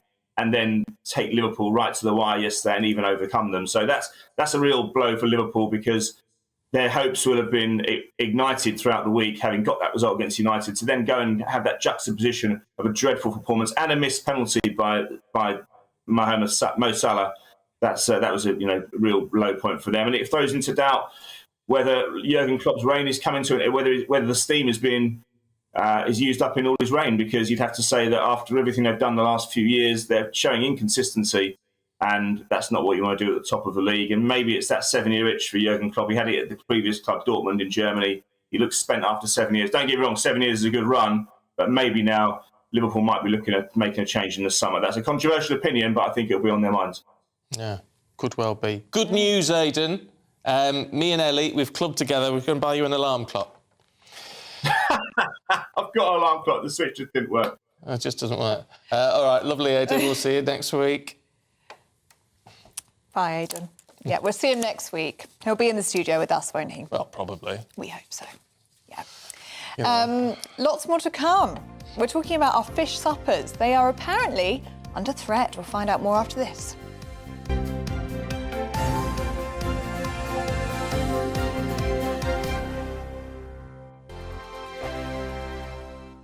Monday to Thursday nights on GB News. At 6, it's Dubes & Co. 7 o'clock, Farage. At 8, join Jacob Rees-Mogg. And at 9, Dan Wootton Tonight, followed by Headliners. On TV, radio and online. This is GB News. It's all about family, being in people's living rooms, all the interaction and getting to know who our viewers and listeners are. When I was young, my dad used to say, Nana, stop arguing. I wanted an outlet that would enable me to give my opinion. People are going through a really hard time right now, and I know that you don't feel like you're being listened to by the establishment. I came to GB News because it's the People's Channel, and I want the audience to have their say on the events of the day. We're dynamic. We do something different. Democracy shows that the wisdom of the nation is in its people. I get to travel to find out what the story is from a personal perspective. The British people aren't fools. We know when we're not being told the full story. We've got to work out how Britain moves forward from this. It's the best country in the world. The establishment had their chance. Now we're here to represent your views. Britain's watching. Britain's watching. Britain's watching. We're proud to be GB News. The People's Channel. Britain's news channel. Westminster is going around in ever-decreasing circles, followed by the media. Britain is broken. How on earth did we get into this mess? But more importantly, how do we get out of it? Join me at 7 p.m, Mondays to Thursdays on Farage, here on GB News. We will have open, rational debate. We've got to work out how Britain moves forward from this. Join us here on GB News, the People's Channel. Britain is watching. I'm Jacob Rees-Mogg, the Member of Parliament for North East Somerset and a former government minister. For years, I've walked the corridors of power in both Westminster and the City of London. I campaigned in the largest democratic vote in our island story. I know this country has so much to be proud of. We need to have the arguments, the discussions on how we make it better. The wisdom of the nation is in its people. Vox Populi, Vox Dei. That's why I'm joining the People's Channel. Join me Monday to Thursday at 8 p.m. on GB News, Britain's news channel. GB News has its own late-night paper preview show, Headliners, where comedians take you through the next day's top news stories. You don't have to bother reading the newspaper, we've got it covered for you. Headliners, every night at 11 p.m. and repeated every morning at 5 a.m. We won't send you to sleep like some of the other paper review shows out there. GB News, the People's Channel, Britain's news channel. Join me, Camilla Tominey, on Sunday mornings from 9:30, taking the politicians to task and breaking out of SW1 to see how their decisions are affecting you across the UK. Bursting the Westminster bubble every Sunday morning, only on GB News, the People's Channel. Britain's watching. You've probably seen politicians interviewed 1,000 times, but we do it differently. We find out who they really are, we don't shout, we chat, and hopefully we bring a bit of light, not just heat. Did you know Kate Moss? Apparently. Do you have a pair of jeans or a pair of jeans? No, of course I don't. What would I do with them? My friends are like, oh my God, what's she doing now? Join me every Sunday at 6 for Gloria Meets, only on GB News, the People's Channel, Britain's news channel.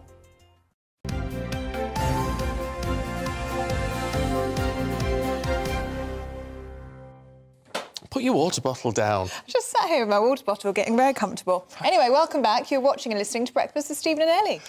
Let's take you through the front pages, should we? We'll start with The Independent. It says the BBC is in crisis as numerous sports shows are axed. The Mirror goes with Lineker's message to the Beeb, I'll never be silenced. For The Sun on Sunday, reports that the BBC Director-General is refusing to resign. So why should he resign? I mean, I don't know, I think it's very odd that he's been asked. Yeah, it's taken on a whole new life today, hasn't it? And finally, The Star reports on a different Gary, Gary the Goat. Apparently he's going to prison. And it is important to say he is a goat. Gary Lineker is not going to prison. No, it's just on the little side panel there. So it's not actually the headline. He actually is a goat as well.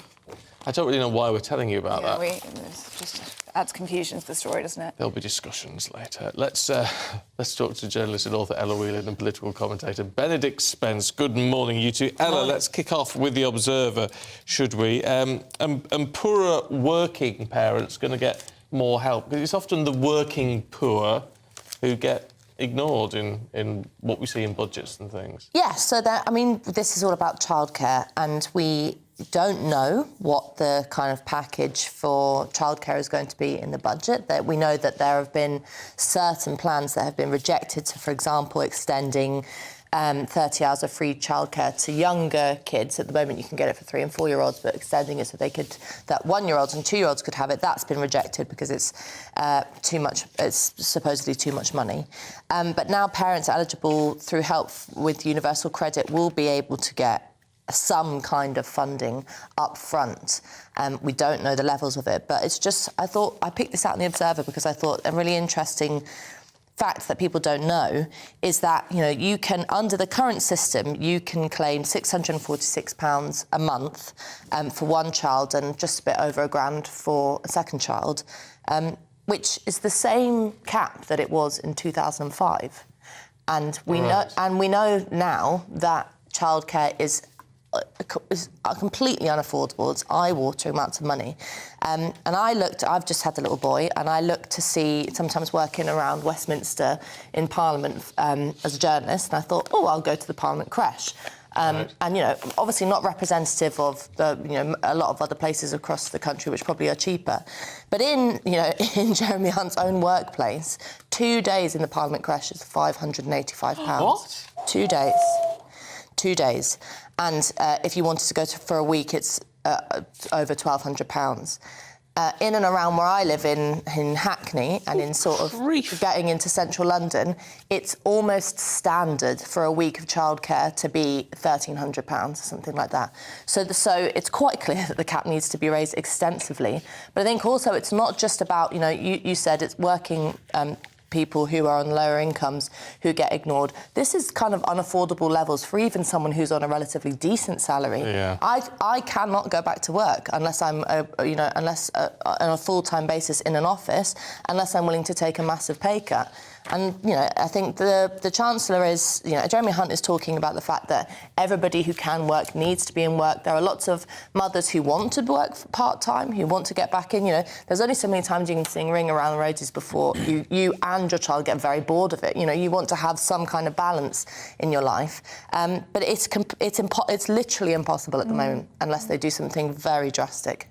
Well, we had lots of the views coming in yesterday was saying the same thing, which is quite a tough line, really, which is, only have kids if you can afford them. And if that means only having one, just have one. No one will be able to have them then. I think that's a very...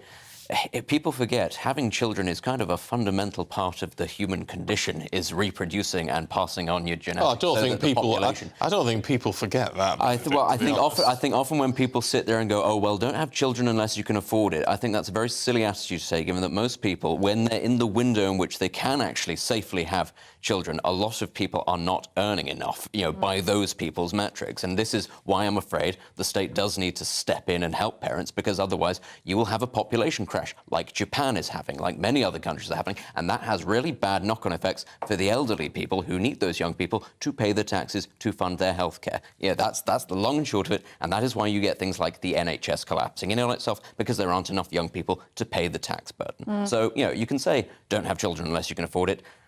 The country needs children. It needs to reproduce. It needs to continue onwards for the systems to keep working. That's the long and short of it. Yeah.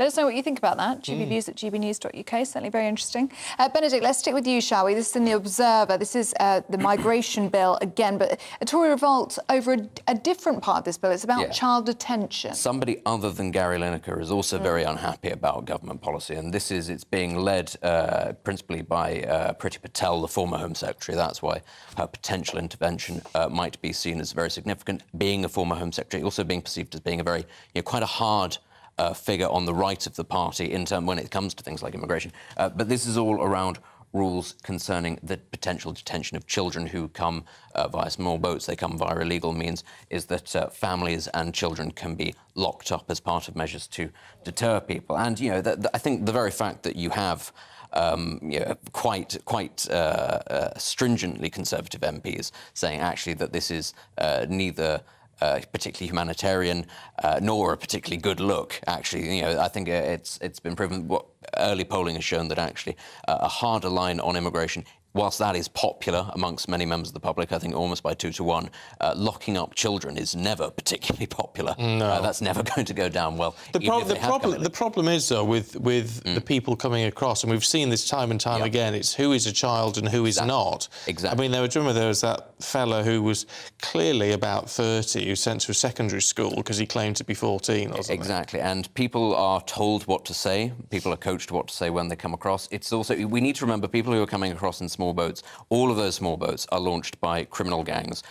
They have an interest in making sure that this continues. So they have an interest in making sure that there are as many vulnerable people, women and children, or people who say they're children, as possible to garner support so that actually it's more difficult to stop people from coming across. This is a business technique, ultimately, is how it's done. So whilst, it's not nice that children might be potentially locked up, I think the government is in a very difficult position in terms of trying to find a way to deter people from coming this way. Because we do need to remember, last year, if you take the 45,000 people who came across the Channel out of the equation, this country took in a net increase of 500,000 people, including about 160,000 refugees from Ukraine. There are already around 20,000 refugees from Afghanistan, a similar number from Syria. This is not a country that is unnecessarily hostile towards refugees. There is one particular route that is run by criminal organisations that also happen to run the cocaine and heroin trades. That's just an aside, and therefore are very keen to keep these routes open, that the government wants to shut down. And I think when you put it in those terms, actually, I don't think that's particularly unpopular. But locking up children, that's never going to go down particularly well. It's never going to work. Let's have a look at the Sunday Telegraph, Ella, should we? And sex education. There seems to be controversy about the amount of sex education being given at school. They're sort of claiming it's too much, whereas back in my day, the argument was always there's not enough. We had a 10-minute video of a naked family playing volleyball, I remember. And that was it. That was your lot. Because that really prepares you for adult life. But, of course, the argument back then was, of course, the teenage pregnancies and all the rest of it was because people didn't know what was going on. And now they're saying kids are being taught too much. One minute you're playing naked volleyball, the next minute you're paying thousands in childcare. Yeah. It's actually interesting that you could use that comparison because a lot of relationship and sex education today is not actually about the birds and the bees. It's not actually about, the sort of the physics or the biology of what goes on and understanding how bodies work and all that kind of thing. A lot of it is about a sort of a grayer area of how do you manage relationships or talking about gender identity or these things that aren't sort of as concrete as contraception and sex and things like that. And so there was a kind of an investigation by the Telegraph that found that lots of schools were teaching children as young as 12 things that I think most people would find probably inappropriate. So quite detailed things about sexual acts, quite detailed things about how you would feel about engaging in sexual relations with one another, something that, you don't really think about until you're into experienced adulthood. And so this has prompted Rishi Sunak to have a review into relationship, sex and health education and look at not just having a minimum guidance, which is you have to at least teach them this, but talking about a ceiling, a maximum guidance, so to say you can talk about sort of contraception, how to be safe, how to sort of, the birds and the bees, but all of this extra stuff about, the detailed sexual acts, leave that alone because, there are just some things that are too adult for young people. And I think most people, I'm sort of conscious of the fact that I used to do these paper reviews and do, you know, I'd pick stories about drinking and smoking, and now I'm sort of, everything's like childcare and children. I'm feeling very boring at the moment. But I think it is important because a lot of us, you know, we talk about sexualised societies, we talk about kids knowing too much too young. And I think also we can sort of, teachers mean well, no teacher is trying to sort of freak out kids, but I think actually we can freak them out a little bit because the world of love and relationships is complicated, and I think you can only really truly understand it when you get that little bit older. It's always meant to be a lesson that you came out with feeling disgusted, and how dare your parents ever do that again, sort of thing. But you don't want, you don't necessarily need all the detail. And you don't want to make it sound, sorry, but you really don't want to make it sound too attractive, too young, because the whole point is you're not meant to be doing it until you're of a certain age. Yeah, no, fair point. It's a fair point. Fair point. Benedict, let's look at the Sunday Telegraph. Same paper, but totally different story. This is statues of old white men at risk, Yes, apparently. we love a good story about statues being pulled down because they're problematic in some sense. This is Welsh Government guidelines that suggest that statues that don't meet certain criteria in promoting a decolonised understanding of the world could be moved, they could be taken down, they could have extra plaques added to them for context, that sort of thing. We've heard this before with statues across the UK. It's always very sort of tiresome when, do these people think... I mean, I know, look, there are issues with these statues and what some of these people stood for and what they did. I get that. But do they think that people are queuing up to see these statues and pay homage to these people and what they did? Most of us, we don't even notice them after you've lived there a while, do you? Yeah, I mean, London is full of statues of, I'm sure, very problematic people, but I don't go around looking at them feeling like, oh, that shouldn't be there, that doesn't look great. The fact that whenever people talk about decolonisation, that always makes me laugh because every society on Earth is built on the bones of other people who were colonised and oppressed. You know, even the Inuits slaughtered the people that were in the Arctic before they got there. It's a nonsense idea that that everything has to be decolonised because what you get at the end of it, you don't get anything at all. Exactly, it's reduced down to nothing. And it is important to remember the bad bits of history as well as the good. You know, for example, I mean, a statue of Nelson is there usually to commemorate the Battle of Trafalgar. Of course, many people died. Many people died throughout the Napoleonic Wars. You know, it was the era of slavery as well. It's not a perfect situation that, you know, corresponds to our morals, and that's the point. It's a reminder that we have made progress, that we have come a long way. To get rid of these things, it's churlish. It's trying to appeal to people who I don't think need to be placated. You know, I don't really think that there's actually that big an audience who are desperate for these statues to be brought down. There's a small cadre of activists and people who feel like they have to make a difference because that's what they want to do. And ultimately, I don't think that society should be bending in favour of those people. Well, it's the fact, I mean, I don't know if this is a quote from the story or not, but it says, you know, these imperialist memorials, some people find offensive. Well, some people find everything's offensive to somebody. Exactly, and where do you stop? I mean, there's a statue of Oliver Cromwell outside Parliament who slaughtered my ancestors. I mean, he really went to town on the Irish. No one suggests that his statue should be pulled down because, you know, I think we have this weird approach to history in which we try and judge it with today's sensibilities. So you're meant to judge history on the basis of whether or not it offends you, which is a completely Philistine approach to learning. But it's also the case of maybe some things might offend you, and you might have to be able to get over it. But you might have to be able to grow a thick skin. If we don't remember history accurately and we do just boil it down to what offends us and what doesn't, then we get to the situation that we currently have in this country where everything you don't like is Nazism, and that's just thrown back, and, you know, it doesn't matter what it applies to or how relevant it is, you just invoke the Second World War, and that's your answer to everything. And, you know, that's not progress, that's not learning from history at all. No, I tend to agree on that one. Now, can we talk, because I've just been in Scotland a couple of weeks ago, and I was saying, before we went, I was saying I'd love a kilt. I didn't get a kilt, but... You'd suit a kilt. But I really fancy... The question is, though... I really fancy it. Would you go the whole hog? Knickers or no, under the kilt, that's the real question. No, you'd have to do the real thing, wouldn't you? You'd have to do the real thing. McCoy. But that aside, is it cultural appropriation? Yes, this is a really interesting story. You know, there's been a massive uptick in weddings and, you know, post-pandemic, everyone's getting married and hurried off and getting their celebrations. There's lots of people looking for kilts, and lots of people doing these kind of DNA tests and finding out that they've got some Scottish heritage and wanting to go and get their tartan made. But kilt makers are reporting that they're also being asked, is this a problem? Will I offend Scots by culturally appropriating their kilts? And you can imagine sort of Americans and people ringing up and wanting to have their little bit of Scottish heritage, but also being worried.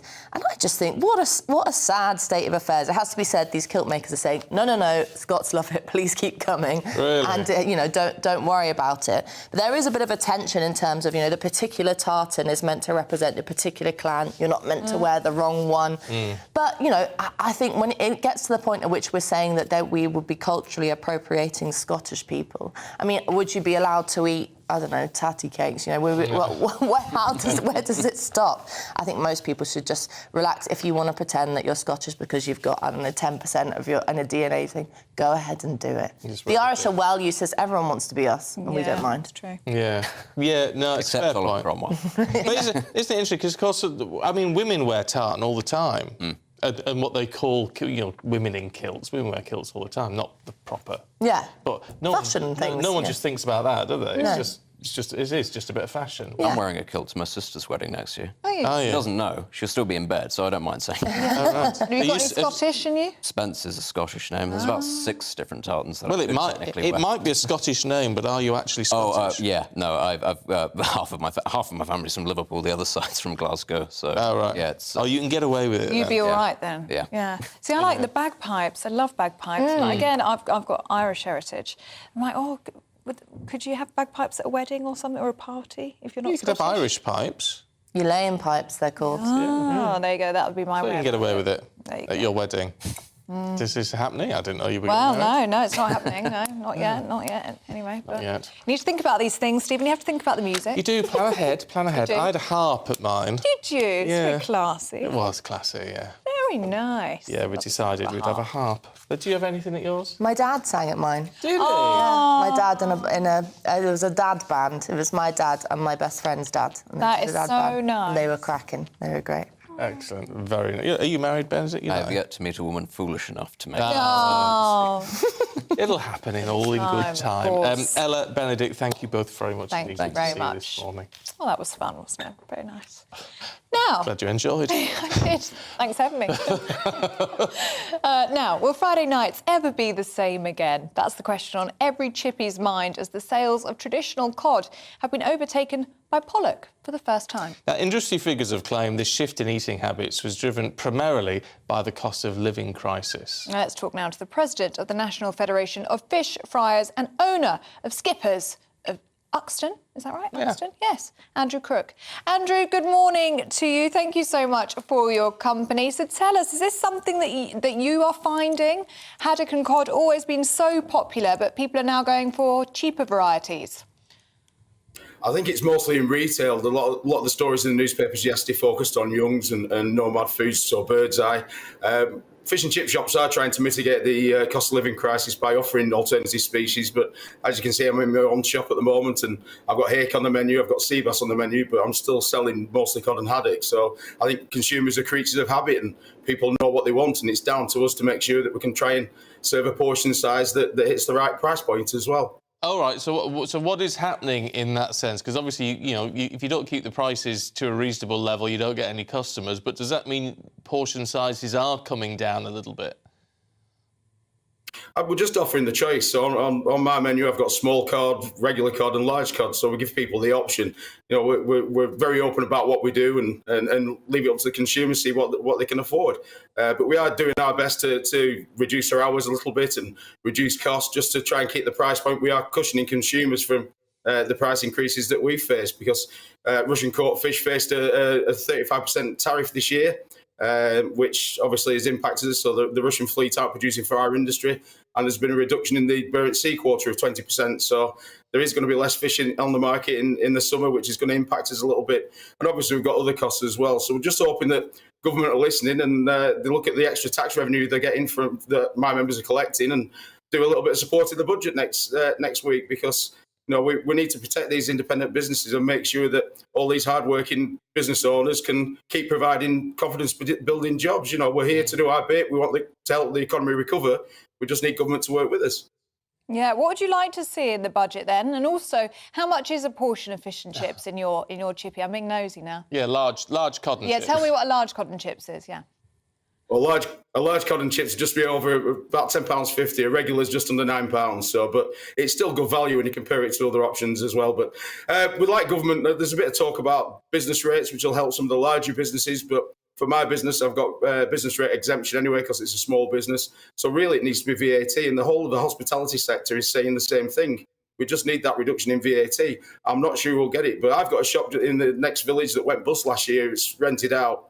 And if any of the government want to take the lease on, I'd happily assign it to them and let them show them how they can balance the books there, because we do face some challenges and we just need that little bit of support. Yeah, and you need small businesses like this to keep going. You really do. Look, I've got to ask you, because I'm sort of drooling a bit. I'm veggie, Andrew, right? So a bit of your worst nightmare. But what do you cook your chips in? I'm in highlight sunflower oil, so you'd be OK with the chips, and I've got some other vegetarian options as well. So. Have you? And do we get? Can I get extra scraps? Yeah, certainly. If you want scraps, you can have scraps.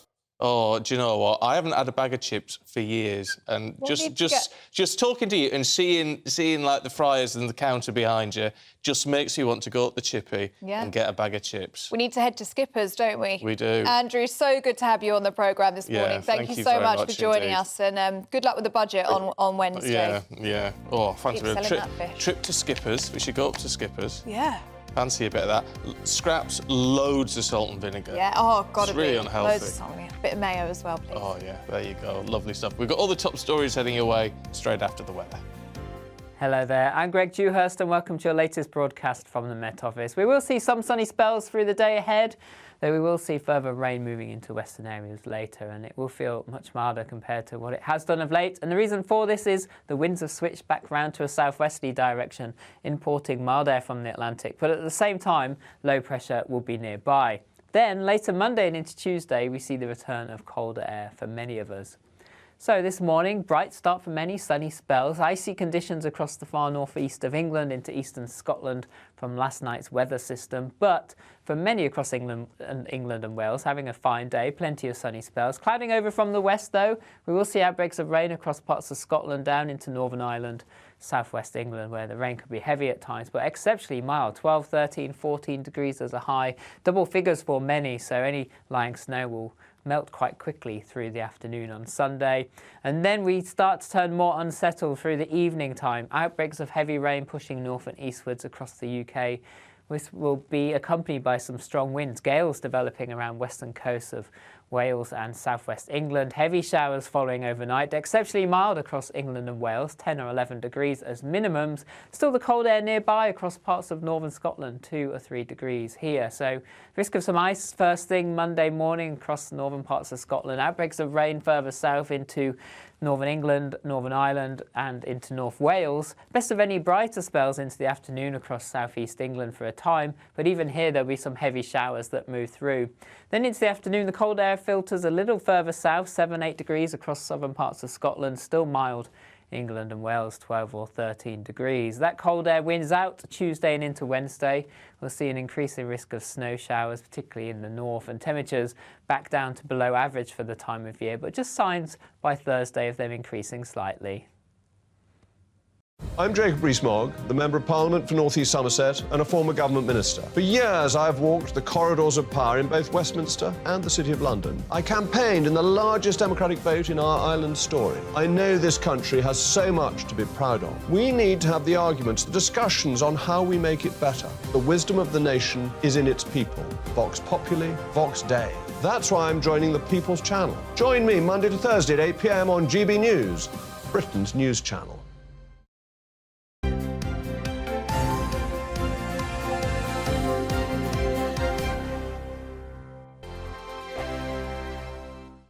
I joined GB News because I was sick and tired of not hearing my views being represented, not just mine, but so many people that I knew and spoke to. I just couldn't get my voice out there. I couldn't say anything. I couldn't do anything. Whatever the narrative was, I kind of had to follow it. GB News is there to provide a voice for those who have been ignored by the establishment media. We think different things, we've got a different style. GB News is here to be optimistic and positive about the future. It's real kind of dynamic and flowing, with the audience very much at the heart of it. Like like a big family.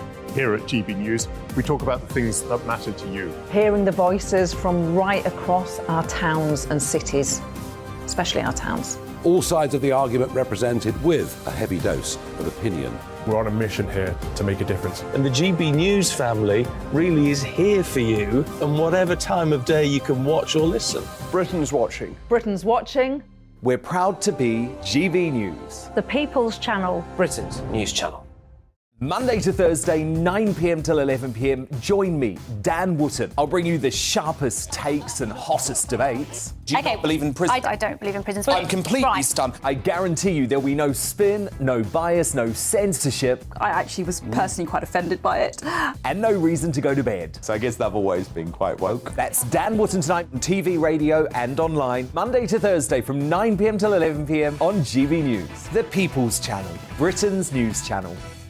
We are GB News, the People's Channel. And right across the United Kingdom. You can find us on Sky Channel 512. Virgin Media Channel 604. Freesat Channel 216. Freeview Channel 236. And YouView Channel 236. You can also take us with you on DAB Plus Radio. With the GB News app and at the website gbnews.uk. We're absolutely everywhere. Come join us on GB News, the People's Channel, Britain's news channel. Hello, I'm Michael Portillo. You can join me every Sunday on GB News. Remember to subscribe to the GB News YouTube channel and to download the GB News app to stay up to date with the latest GB News content. GB News, the People's Channel, Britain's news channel. Join me, Lawrence Fox, on GB News. Frank, fun, fearless, and sometimes serious. Much as I love a Friday night punch-up, what I really want is a battle of ideas. I want to look at things differently. I want to hear different voices and engage with your unique experiences. Every Friday at 7 p.m. on GB News. Hello, I'm Esther McVeigh. And I'm Philip Davis. Whether you're watching or listening on TV, online or on radio, we handpick the latest stories, debates and expert opinions for your weekend. So whether that's politics, news or showbiz, we've got it covered. Join us every Saturday morning at 10 o'clock on GB News. I'm Mark White. As GB News Home and Security Editor, I cover those key issues that are so important to you. Our authorities, our communities doing all they can to combat violent crime. With the public services under unbearable strain, why are we still failing to control our borders? Defence, the first priority of any government, has been continually hollowed out. Can we trust our politicians to protect the armed forces? Join me, Mark White, on GB News.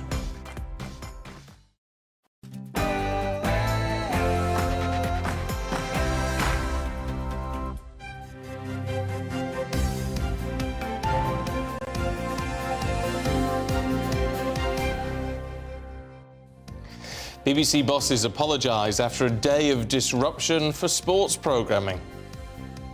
Good morning, it's 9 o'clock on Sunday the 12th of March. This is Breakfast on GB News with Stephen and Ellie. And these are your top stories this morning. The BBC's Director General has apologised following a day of disruption across its programming after Match of the Day presenter Gary Lineker was sidelined over his tweets. And that sparked a walkout from fellow BBC pundits across TV and radio. The world-famous Crufts Dog Show comes to a close today with the main event, Best in Show, taking centre stage. Our reporter Jack Carson will be taking a look for us. And we're going to be looking ahead to tonight's Oscars. Everything Everywhere All at Once is the catchy named film with 11 different nominations, while Brendan Fraser hopes to win his first ever Oscar for The Whale. And that would be lovely, wouldn't it, if he gets that? I think he's had a tough time, as our Brendan. Yeah, to be fair. Yes, so let us know what you make of that. Who would you like to see win tonight? Will you be tuning in as well? Starts at midnight our time. Maybe you won't. So if you've got work tomorrow, probably not. Yeah, let us know what you think anyway. gbviews@gbnews.uk.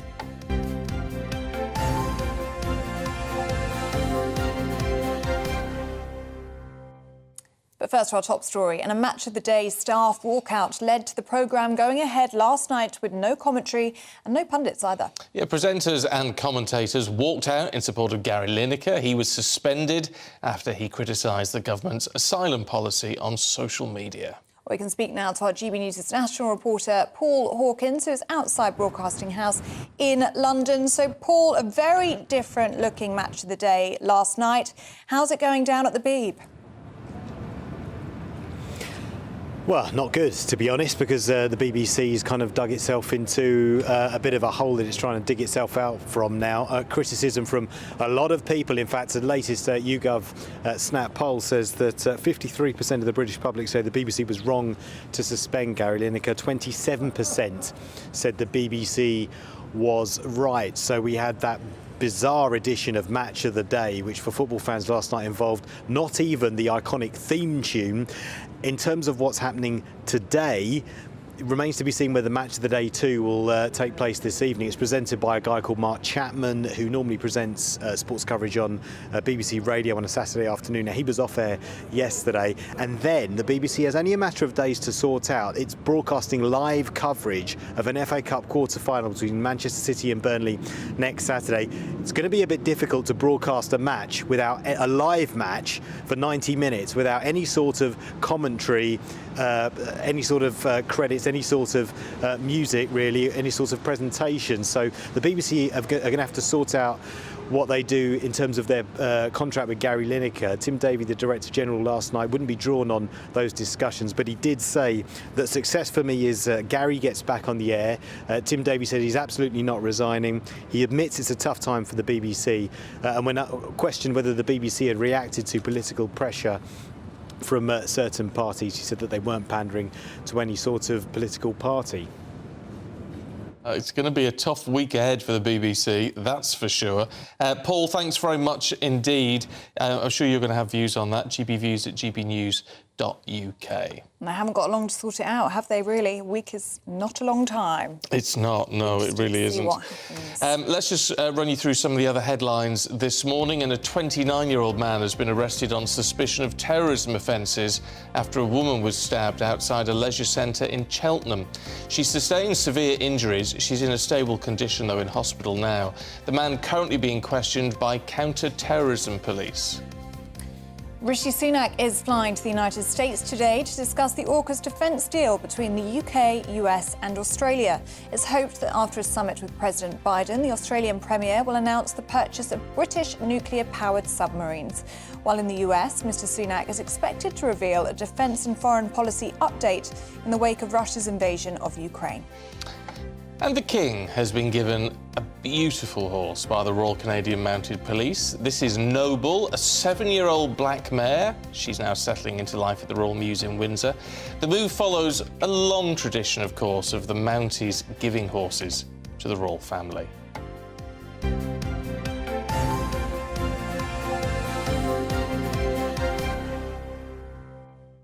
We were talking earlier on about Lanzarote, because guess what? They don't want us. No. The Lanzaroteans, 17,000 of them, they don't want us. We're not the sort of holiday makers that they want. They want the Germans instead. We're too grotty for Lanzarote. Apparently, that's what they're saying. The nerve of it. The cheek. Phil, morning Phil, says, I've only been to Lanzarote once. I will never return. Yeah. Had a bad experience at the hotel. It was an awful holiday. Large groups of people frequently formed around the pool, drinking from dawn till dusk and shouting. You wouldn't get this Brit back to Lanzarote. Sylvia says the opposite, though. She says, we are retired and we visited Lanzarote last November. Our experiences have always been pleasant and we intend to return in just 4 weeks' time. Well, I hope you have a lovely time. Bit of winter sun. Lovely. Christopher says, we last went there in 2005 and Puerto del Carmen needs a good clean. Broken pavement slabs, dust, grimy walls. Not impressed. But you see, is it grotty because of the way tourists are going there and misbehaving? Or are they just not taking care of it? I mean, I've not been, so I don't know. But I do think it's a bit of a nerve to say, actually, we want nicer tourists than the Brits. Especially when we're pumping so much into their economy. Must be, if we're the largest group going. And Guy makes a point saying, as we're in a cost of living crisis, I find it surprising that anybody has the money to go abroad. Yeah, but it's why places like Lanzarote are popular, because it's often a cheap package holiday. It's a comparatively cheap deal to get away to Lanzarote, have a bit of sun, you can have a bit of winter sun in the Canary Islands. But as I say... And it's a very popular destination as well, isn't it? But they don't like us. They don't like us. I don't know how they're going to stop us. No. That's the thing. But there you go. Yeah. Anyway. Let us know what you think about that or any of the stories that we're talking about today. gbviews@gbnews.uk. Yeah, well, and of course, we should say our presenter, Camilla Tominey, she's very keen on Lanzarote or a bit of Torremolinos, aren't you, Camilla? You like a bit of that? I am happy with any holiday, actually, at this stage of my life. Holding down a couple of jobs here, guys. So, like, if somebody wants to invite me to Lanzarote, I'll go. I went to a lovely wedding in Lanzarote once. A friend of mine met somebody in Lanzarote and married them, and it was absolutely gorgeous. Oh, she didn't do it all in one go, did she? She didn't fly out there, meet someone and then get married? No, not in like a day.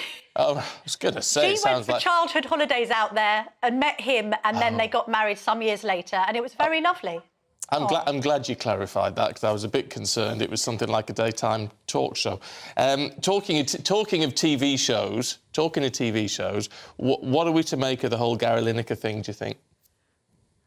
Oh, what are we to make of it all? I mean, this kind of mass boycott, I don't know who it serves best, the sort of Gary Lineker himself or the people championing him on Twitter. I'd like to make two remarks about this. First of all, the whole reason why we have GB News and indeed my show for 90 minutes is that immigration isn't something you can discuss in 140 characters or less. It's not something for a Twitter debate because it's much more nuanced than that. And that's why we talk to guests who are in the know to try and discuss some of the pros and cons of any government policy. Second of all, we can talk about freedom of speech. And I've been banging on about freedom of speech since we published the lockdown files at the Telegraph. This isn't really about freedom of speech, though, is it? It's about a contractual argument between the BBC and one of its employees, freelance or otherwise. The whole point about all this now is all we're doing is talking about Lineker and Match of the Day and not the actual immigration policy. Is it any good? Does it stand up to scrutiny? Will it survive scrutiny by, for instance, the European Court of Human Rights? These are all questions I should be asking my guests today, including former Justice Secretary Robert Buckland. I'll also be speaking to former Immigration Minister Damien Green. He's in charge of the One Nation Tory caucus, and I'll be intrigued to find out whether they're going to support this legislation when it's put before the House of Commons tomorrow. What does his best mate Theresa May think of it? And we'll also be speaking to Lord Sumption because he's a former Supreme Court Justice. He's got very strident views on things like freedom of speech. He was a lockdown sceptic, so I'm going to ask him about the Matt Hancock stuff. But I'll also be intrigued to find out what Lord Sumption thinks about this idea that Lineker's freedom of speech is protected, even if it contravenes BBC impartiality guidelines. Yeah. Oh, God. No, you go. You go ahead. I was just going to say, amidst all of this, one thing which this has done is sort of open the door for people who want to have a kick at the BBC, and particularly those who are anti-licence fee. Yeah, I mean, I think that's probably legitimate. At the end of the day, there are people who are paid a huge amount of money by the BBC in very privileged jobs that are advised contractually to stay stum. And people are saying, well, it doesn't matter because he's a football pundit and he doesn't do politics. But the whole point is, across the board, there's been some inconsistencies with how the BBC has applied this policy. But across the board, the BBC is taxpayer funded, and therefore, in its guidance, in all of the charter, it says that it must be impartial, and so must the people working for it. So, of course, it's then going to be a convenient stick with which to beat the BBC by those who want to defund it by saying, look, the whole place is biased and it's been staffed by people who have got very set opinions about government policy who really shouldn't be expressing them. And Camilla, where do you think it will go from here? Because this story just keeps getting bigger and bigger, doesn't it? It keeps rumbling on. But quite frankly, the BBC can't afford for this to continue with the sheer amount of talent that's currently not working. And really interesting comments from Tim Davie, the current Director General of the BBC, in the papers this morning. It looks as though he's rowing back, or at least offering an olive branch to Gary Lineker, saying that he's one of the most talented broadcasters and he's looking forward to seeing him back. Do you think we could see Gary Lineker back on Match of the Day? Well, I think we understand that there's going to be a meeting held tomorrow between the Director General and indeed Gary Lineker's people and Gary Lineker himself. It needs to be negotiated as to moving forward what he thinks he can and cannot say on social media. I mean, otherwise it's a case of does Gary Lineker back down, which at the moment seems unlikely with all of these other fellow sports pundits behind him, or does the BBC? If Tim Davie backs down now, then he's going to look incredibly weak, and it will open the floodgates, of course, for other people people at the BBC wanting to voice opinions on social media doing exactly that, which again is the last thing the BBC needs when there's a huge question mark from the public, at least, over whether the licence fee should still hold come 5 or 10 years' time. No, it's interesting, isn't it? Interesting. Gary Lineker or his people at the minute. Have you got people, Camilla? I wish I had people, Stephen. I've got an agent. I haven't got an entourage, though. One gets the impression that Gary might have an entourage. What do you think? Yeah. I think he probably does. I don't have people. Do you have people? I certainly don't have people. No. Camilla, we look forward to seeing you and your people in terms of your guests at 9:30. Thanks very much indeed. Yes, lots to look forward to. Packed show coming up. Yeah. Now, it is the final day of Crufts, the world's greatest. Is it the greatest? I don't know. But anyway, the dog show, anyway. Which means one pup will win Best in Show out of 20,000 wagging tails. Well, we sent our West Midlands reporter Jack Carson to the heart of the action in Birmingham to find out more about this year's most deserving dogs. Crufts, the world's biggest dog show. With over 24,000 dogs taking part from across more than 200 breeds, today sees the showdown for the biggest prize of it all, Best in Show. The Kennel Club's Bill Lambert explains how the winning pup is chosen. It's a bit like a knockout competition. So we start off with the breed. So that will be, we judge the Labradors, we judge the Huskies, we judge the Rhodesian Ridgebacks. They're all in their own class, own breed classes. So we eventually end up with one best Rhodesian Ridgeback, one best Labrador, etc., etc. Those dogs then go into the groups, and they're into actually 7 different groups. And the winners of those 7 groups finally appear for Best in Show. So there's 7 dogs who appear in the Best of Show competition. However, they are the best of the 20,000 dogs that are actually in the breed show competition. Last year, flat-coated retriever Baxter and his owner Patrick Aware beat the 6 other finalists to claim the show's top honour. Flat-coated retriever owner Kate Perry says winning Best in Show has increased the popularity of the breed. The popularity always goes up after you've had a big win like Crufts, and Baxter was super. So yes, it does go up. What's it like owning a dog at the minute? Hard, really. Yeah, if you're going to have any animal or any child for that matter, you have to know that you've got a budget for them. So their considerations have to be paramount. There are ways that you can feed animals that are good for them and are not going to cost your pocket so much. But yeah, times are tough for everybody. But it's not just dogs on display at the 4 days of Crufts. Charities like Pets as Therapy have been raising awareness of how dogs can change the lives of others. We obviously visit schools, so we hear of children that have benefited who have essentially been mute, and teachers have reported that on the first visit from a Read to Dogs team from Pets as Therapy, that a child has read a book in its entirety. We then go into hospitals and we help people with recovery, physiotherapy, care homes where there's patients that have dementia, and suddenly, talking about things that family members or staff members have not heard them talk about for ages. Isn't that right, Morgan? From agility to fly ball, this year's competitions have had fans off their seats. But today, only one of man's best friend can take the ultimate crown. Jack Carson, GB News. Oh, there you go. Back to us in the end. Oh, they're very cute. They were a lot cuter than us, to be fair. Very, very cute. I do apologise, I'm on a very squeaky seat. Yeah, he'd like to just make clear it is the seat. It is the seat. We're talking fish and chips. Apparently, cod's got very, very expensive and people are going for cheaper varieties of fish. That's what we're hearing this morning. Pollocks. Pollocks, exactly, pollocks. Sylvia says, I'll never forget coming home from work in the late 1950s, calling in at the chip shop, purchasing an open bag of chips, wrapped in newspaper, all cooked in pure beef lard. Oh, yeah, lacy lard. Well, oh, yeah. Beautiful, she says. It was beautiful. See, that's the problem. The lard, obviously, I can't eat lard, so there you go. So it's, and I know the traditionalists like it. But it's when you used to say, do you want it open or closed?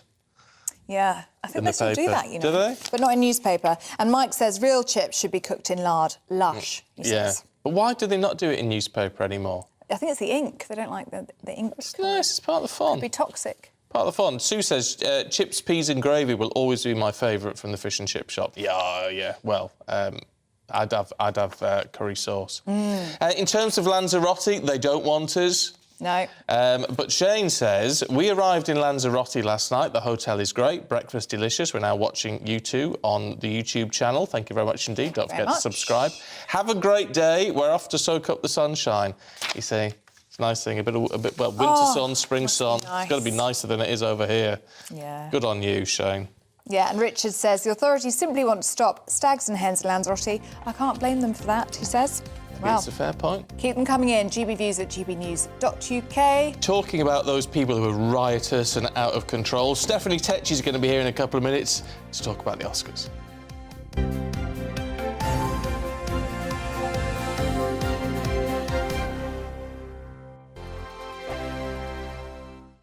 First and foremost, I'm a GB News fan, and I was before I was working here. Just love the fact that we're asking the questions that a lot of establishment media won't ask. With a bit of a twist, we not only want to inform you, but we want to keep you entertained. It's worth the drive because you get in and the team's all ready and waiting, they're itching to go, and it's a proper little family. GB News is the People's Channel. It's the audience that makes the programme sing. We're giving our viewers and our listeners a voice. I see the thousands of your letters, tweets, emails, you name it, coming in. Britain is broken. How on earth did we get into this mess? But more importantly, how do we get out of it? The establishment had their chance. Now we're here to represent you. It's time for something different. It's time for GB News. I'm very patriotic. I believe in Britain. Our best days lie ahead. Britain's watching. Britain's watching. Join us here on GB News. The People's Channel. Britain's news channel. I'm Andrew Doyle. Join me at 7 o'clock every Sunday night for Free Speech Nation, the show where I tackle the week's biggest stories in politics and current affairs with the help of my two comedian panellists and a variety of special guests. Free Speech Nation, Sunday nights from 7 on GB News, the People's Channel, Britain's news channel. Here on GB News Live, we'll be keeping you in the picture, finding out what's happening across the country and finding out why it matters to you. We'll have the facts fast with our team of reporters and specialist correspondents. Wherever it's happening, we'll be there from 12 noon on TV, radio and online. GB News, the People's Channel, Britain's news channel. I'm Michael Portillo. Join me on GB News on a Sunday morning for topical discussion, debate, arts and culture, and sometimes even ethical dilemmas. I don't always agree with you, Michael. Michael Portillo, Sundays on GB News, the People's Channel, Britain's news channel. Hello, I'm Michelle Dewberry, and you can join me every weekday 6 till 7 on Jubes and Kerr. You're an inspiration to us all. Clip that bit up. Well, you are. That's my ringtone. My political ambitions those days are gone, I can tell you. She's only teasing. Go on. He's probably going to want to lay down now. I'll give him 2 minutes to have one. Let's respectfully disagree. That's what we like on Jubes and Kerr. Come and join us. GB News, the People's Channel. Michelle Dewberry, weekday evenings at 6 o'clock. I'm Simon Evans. Join me on GB News for Headliners at 11 p.m. What's the scoop? I'll be joined by two of the country's top comedians. That's right. As we take a look at tomorrow's newspapers tonight. We're going to get into trouble. If it's a big story, we'll be covering it. Spill some tea on him. There we go. But we'll also have some fun. I wouldn't stick up a bank. My father didn't love me. So anyway. Headliners every night from 11 on GB News, the People's Channel, Britain's news channel. Join me, Nana Akue, Saturday and Sunday afternoons on GB News. Expect fiery debate and passionate discussion as me and my panel tackle some of the biggest topics hitting the headlines. It's a place for everyone's opinion. No one gets cancelled, but no one gets an easy ride. Oh, she's on it today. Be ready for conversations that are fierce, frank, and of course, fun. Every Saturday and Sunday afternoon from 4 p.m. on GB News, the People's Channel.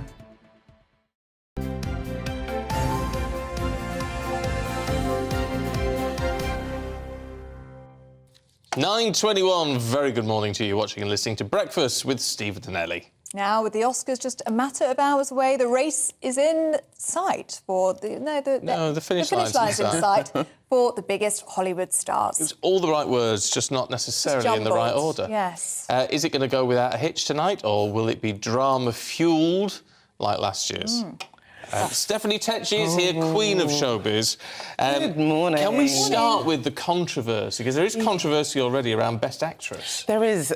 big controversy around Best Actress because, you know, last minute, we had a wild card, Andrea Riseborough. She's British, so she is flying the flag for Brits. But she starred in this film called To Leslie, in which she plays an alcoholic. And no one had heard about this movie, Stephen. It was literally a week before nominations. And this is what you call star power. People like Gwyneth Paltrow, Charlize Theron and Jennifer Aniston, they got behind it and campaigned and said, this should be up for an Oscar nomination. So it was very much a nomination by social media. Right. This forced the Academy to then say, we're going to have to investigate to see whether this campaign was actually in line with our rules. They have come out and said, OK, we will let the nomination stand, but in future, we're going to have to clarify a bit more about this. And the problem with this nomination is that it's snubbed two other actresses, Viola Davis for her powerful performance in The Woman King, and Danielle Deadwyler, who stars in Till, where she plays the mother of Emmett Till, who was back to the civil rights movement, and he was brutally murdered. So then we had this whole big campaign again about Oscars so white. But to be honest, I think this is going to be a big year for diversity because Everything Everywhere All at Once is up for a staggering 11 nominations. And I predict that Michelle Yeoh will win. And if she wins, she will be the first Asian actress to win an Oscar award. Will she really? First one. So there's a lot of pressure there. And, you know, I think this is her year. And there's other people in the cast as well, such as Stephanie Hsu, who is up for Best Supporting Actress. And I want to pronounce his name right, Kei Wee Yuang. Yeah. He was a child actor. He starred in Indiana Jones, and he's also up for Best Supporting Actor. So I think it could be a big night for Asian talent, which will be refreshing to see. But another thing, I think it will be a great night for Irish talent. I think they will have the luck on their side because, you know, a film that people have been talking about is The Banshees of Inisherin, and that's up for 9 nominations. And we've got people, 9 nominations. You know, a lot of people are a bit confused about the plot, but it's managed to do well in award season. So we've got people such as Colin Farrell, who's up for Best Actor, Kerry Condon, who's up for Best Supporting Actress, and Brendan Gleeson, who's for Best Supporting Actor. And also, an actor who I have a really big crush on is Paul Mescal. He's up for his first ever Oscar nominations for his starring role in, what's it called? After Sun. After Sun, that's it. And it's a really gripping father and daughter drama, so he could win that. But then also, other side, we're talking about diversity, we're talking about age. At the age of 73, Bill Nighy is up for his first Oscar nomination. What's that for? So he was in Living. So he plays a civil servant who gets a terminal diagnosis and he just decides to live life on the wild side. So I really hope, actually, it would be nice to see someone like him because he's had such an amazing career. Did you say that would be his first Oscar? His first Oscar. It's his first Oscar nomination. If he wins, that would be amazing. I have to say, I met Bill Nighy a couple of years ago.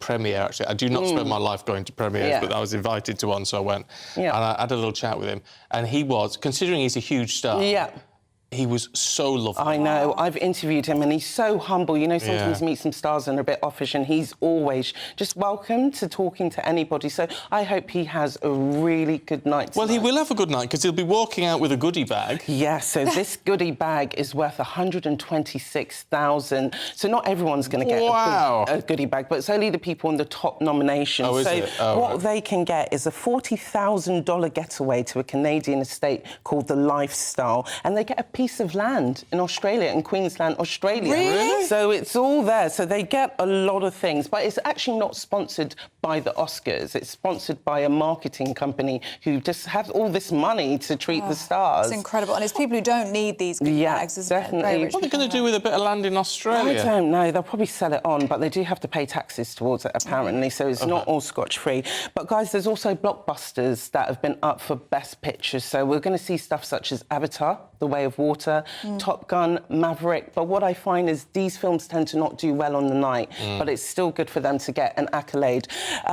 All Quiet on the Western Front, we saw them do well at the BAFTAs, so I think they could actually create a bit of a loud upset tonight because I think they've always been the wild card in all of award season, so it'll be quite interesting. It's going to be an interesting night. Kicks off at midnight. Midnight on Sky News. And lots of drama, I'm sure. Loads No Will Smith, though, at least. Lovely stuff. Stephanie, thank you very much indeed. You. That is it from us. We'll see you next week. Camilla Tominey's up next.